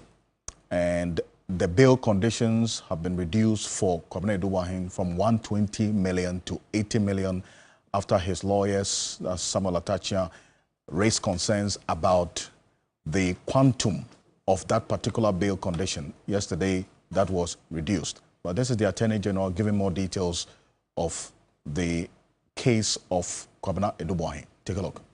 The investigations also established that the proceeds from the suspect's activities were used to buy significant landed properties and other assets of considerable value both in Ghana and elsewhere. Now, ladies and gentlemen of the press, my fellow countrymen and women, I want to give you a sample of what we have discovered so far. We have tracked most of the assets. The properties that are in their names, their joint names, or sometimes in their, in their individual names, are as follows. We have number 2 Stream Park Drive, Mayfair Estates, LA, Dar es Salaam, Accra. Oh, that's the Attorney General, Minister of Justice, Dr. Dominic Ayine there. This is just a summary of the list of the properties allegedly used, the state funds diverted was used to purchase by Kwabena Edu Boahen and his wife. $1 million property at Kwabena Edu Boahen, I beg your pardon, Kwabena Edu Boahen and his wife. $1 million property at Mayfair Estate, $500,000 deposit to acquire houses at Mayfair Estate, $200,000 another purchase of at the Mayfair Estate, $270,000 for another purchase at the Mayfair Estate, and some $97,815. All of these were deposits for another house. And then also another $150,000 that was a deposit made. Then you see this one as well, that we sought to find out some detail about this. The 27 houses acquired at Vertex Properties, each costing $295,000. What we got to know as well was that this is like a whole estate at somewhere in Oyarifa, where we understand that these buildings are. Within the week, when the Deputy Attorney General, Dr. Edem Sremsai, joined me on Ghana Tonight, he indicated that they had already verified some of the 27 houses captured in this particular report that the Attorney General put out. And so the process of verification of other properties owned by this gentleman and his wife are in progress. And so that's why you hear the Attorney General talk about rumble in the jungle and what's going to happen in the coming days. Concerns have been raised. Lawyer Martin Bebo asked to the AG's continuous press conferences on cases he is investigating, to the extent that these persons have not even been charged as we speak. Yesterday, we found out that they are still not being charged. They are at best suspects.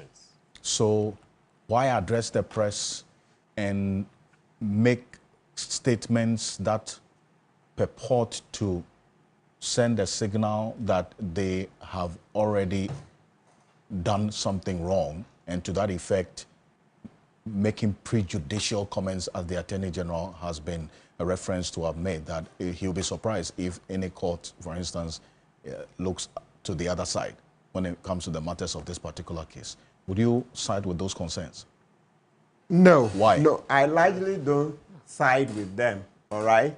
But what I can say is on the smaller scale, you see, if you know how I think consistently, I always say that there is value in noise, even if sometimes it doesn't make sense or you disagree.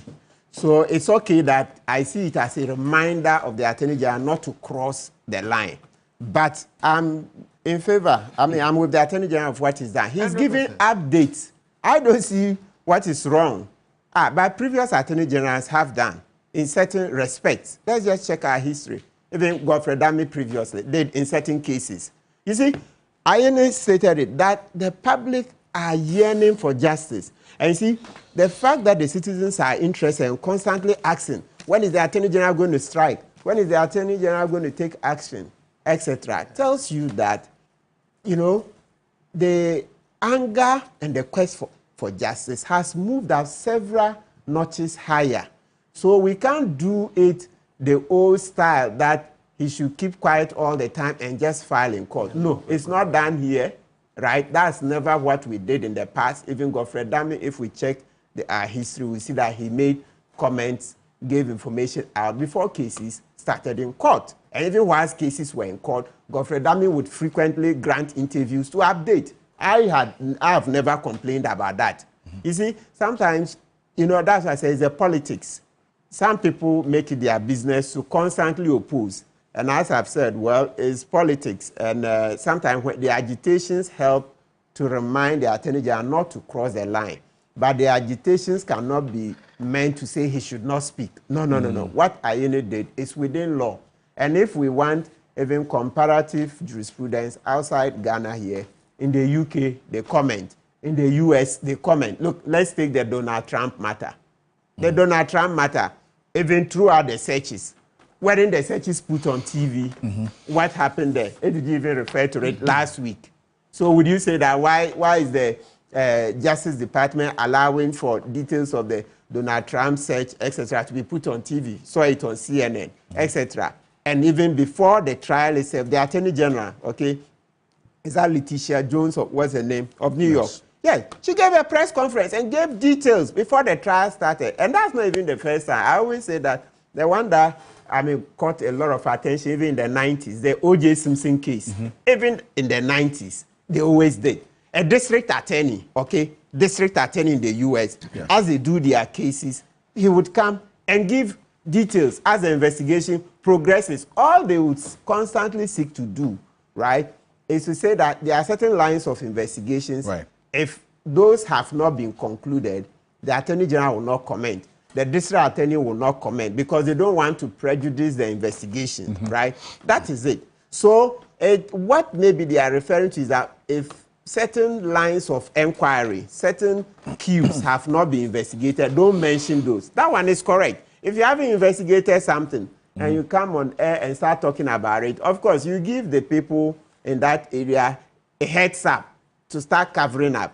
And the Attorney General even reminded himself about that danger. So he said, no, this part, there are certain areas we've not investigated, so I'll not comment. So he himself said it, right? But for the ones he's put out there, that's his investigations. That Kwabena Edubuahi has gotten out 39-point-something million. Maybe we can round it up to 40 million. Oh, that's not about in dollars, so. Yeah, so over $2 million.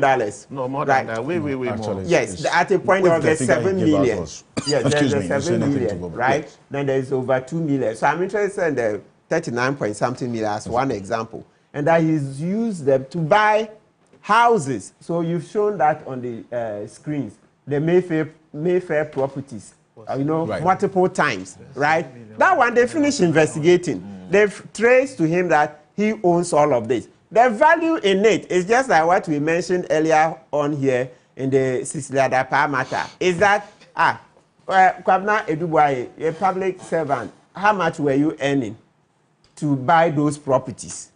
How much were you earning? Later, I heard some people saying, oh, he was already doing business, blah, blah, blah. You know, under Article 284, a public officer shall not do such businesses. That would conflict with his official duty where did he disclose that he was doing such business? Right. And which the national security minister give clearance that he will be a big business tycoon and at the same time head of the signals bureau. You see, those who are saying so. Right. Article 284 is very clear that a public officer should not put himself in a position, right, that is that conflicts or likely to conflict with his official duties. So you say he's running a multi-million-dollar business and at the same time head of the National Signals Bureau. Let's just read it for emphasis. It says a public officer shall not put himself in a position where his personal interest conflicts or is likely to conflict with the performance of the functions of his office. And so he can't be running a big business conglomerate whilst running the Signals Bureau. No, that's why even for MPs, you see that usually they have to seek clearance from the speaker. He has to give a certificate before an MP can continue practicing as a lawyer, etc. This one, nobody is shown. So please, those giving, you remember those saying he was already running a big business, etc. That's the same thing that happened. When the Cecilia Adapa matter happened, oh, people were all over town. Oh, she was already doing business. She was doing business long ago, even before some people. Then eventually, when the OSP did the investigations, there was no business. She couldn't prove any business. So you can see some attempts to just throw dust in our eyes. It's important you raise 48 and then also the context that applies to this. But where is the concern here? Yes, quickly. A lot of concern. You see, as Sina, that he doesn't like when I use the word. As lawyers. Lawyers. Make your point. I don't have too much time. The point is that, you see, there is nothing wrong where the learned Attorney General seeks to inform the country that we are investigating ABCD. But when the publication now goes into the details, it's more like the prosecutor reading the charge sheet in public or reading the facts in public before it will be explained to the suspect. Before the plea is taken, then you become an accused person thereafter. You see, the engagement of this with the public, I see that you are cutting public, the mind of the public against the gentleman or the couples. Now, it is everything sound in law to go legal, and whether court reporting or after every court session, the learned Attorney General gives off interview as to the progress of the case. That is fine. Okay. But the tendency of it is that it is likely to sin against Article 19, which relates to Article 19(2)(c), which relates to presumption of innocence. Okay. You would realize that in the reportage of many, they just go straight to the point and say, he has stolen 27 houses, he has stolen 39 million. That statement alone tells you the degree of thinking in the minds of the people that the person has been presumed guilty. And that is what, that is the most significant part in Article 19 relating to this particular incident. Okay. DJ Tamaklo, why would the AG go on this path essentially? That is, if what lawyer Hesimam has raised is anything to go by. 19. Quick one. You see, that's 19. Yes, so you notice that the NDC, one of the major campaign promises of the NDC had to do with the issue of oral. Now, consistent with it, after President Mahama came into power, there had been calls that what is happening. We all admit that first, the Attorney General is a public officer, draws his power from the Constitution. At the core of the constitutional provision is the issue of transparency and accountability. So these are matters that the president is the Attorney General at this point. Now, keeping the public along and how you intend to fight the issues of corruption, whether real or perceived, is a matter that we cannot, do away with. But you see, I've always maintained, maybe going forward, we will see what kind of information to give, what should be the nature of disclosure. I remember vividly, Asinoff by-election, President Akufo-Addo in churches will be telling the people, now Abrante ya yede no go jail there, mo to ama na yede. Yeah. Mo to ama na yede. Yes. Akufo-Addo lawyer, president too. I had, look, Godfrey, I mean, he went to a town hall meeting in London and basically crucified Opuni and co. Sometimes I don't know whether it's an issue of short memory or what have you. You understand? I don't know whether it's short memory. What exactly has the learned attorney general said? He said, listen. And you see, before this, the minority had had a press conference. In fact, Afenyo-Markin had gone on his social media platform. In fact, the first time I read that Mr. Dubois had been arrested was I read from the Facebook page of the learned Afenyo-Markin. And he disclosed. So I became even alarmed personally.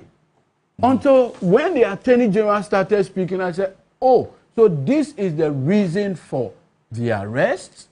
More so, I've heard MPP leading members raise issues about the arrest of some people.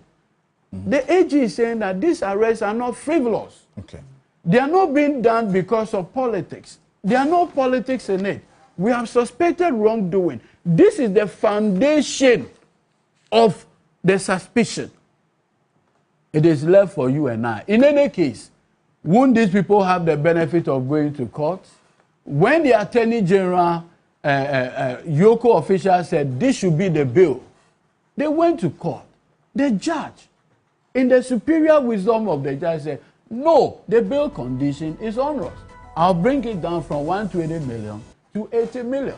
That's what it is. Let allow 200 million. That's significant. And so I have, believed that our courts, when the time is due, would accord these individuals the due process requirement, and particularly the issues of fair trial. Yes. Look, my senior, I took a matter, my senior had been doing this case over disclosures in criminal matters. Then finally, in the Eugene Bafo, we escalated it to the Supreme Court. Today, that has become the law. Practice directions have been given. Where in criminal trial, I remember when I was on my feet, arguing before His Lordship Justice Chebafo, the Attorney General response was that there was no need for disclosures. Yes. What? Yes. Okay. And that the disclosures only happen when it's an indictment, and this was a summary trial, blah, blah. And that is why His Lordship Justice Chebafo then said, based on my application, you do a referral to the Supreme Court, which resulted in. So our law is growing. Right. Senor, a minute on this. No, there's nothing wrong with what the Attorney General is doing. He represents us, the people.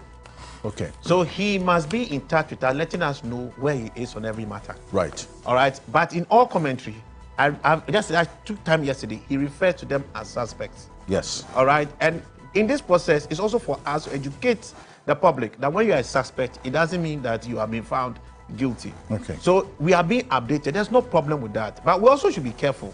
Drawing other companies into it. The Glofet was mentioned. I know Glofet. They are adventure something of they have some shares inside, but they are not the majority shareholders. I'm coming. Because these matters. I'm coming. I know it will evolve. I'm saying that. No, you let me finish. When we're introducing, when people are mentioning it, it's not here. No, let me finish. When people are mentioning other companies in this stage, you should be a bit circumspect. Okay. Otherwise, you may unfairly drag people down. So let's wait till the Attorney General brings anybody legitimately into it, because these guys have really been working hard legitimately. Right. But on the final note, there was no basis for the CJ to circulate and make the letter public. Okay, thank you very much. This is the matter I was trying to talk about. Senor Jose is an economic and policy analyst. Also, Christian Malmhesi is a private legal practitioner, constitutional lawyer.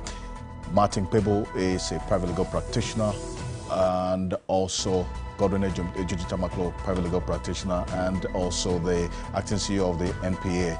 We had John Janapo join us earlier together with Franklin Kujo. I thank you so much for staying.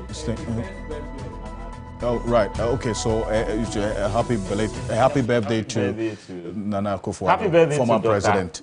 Harry Anaman. Okay, thank you. Nana is Thank you very much. Happy birthday, but yes. We wish you had ruled better. Thank you. Gentlemen, thank you. Have a good weekend. Thank you.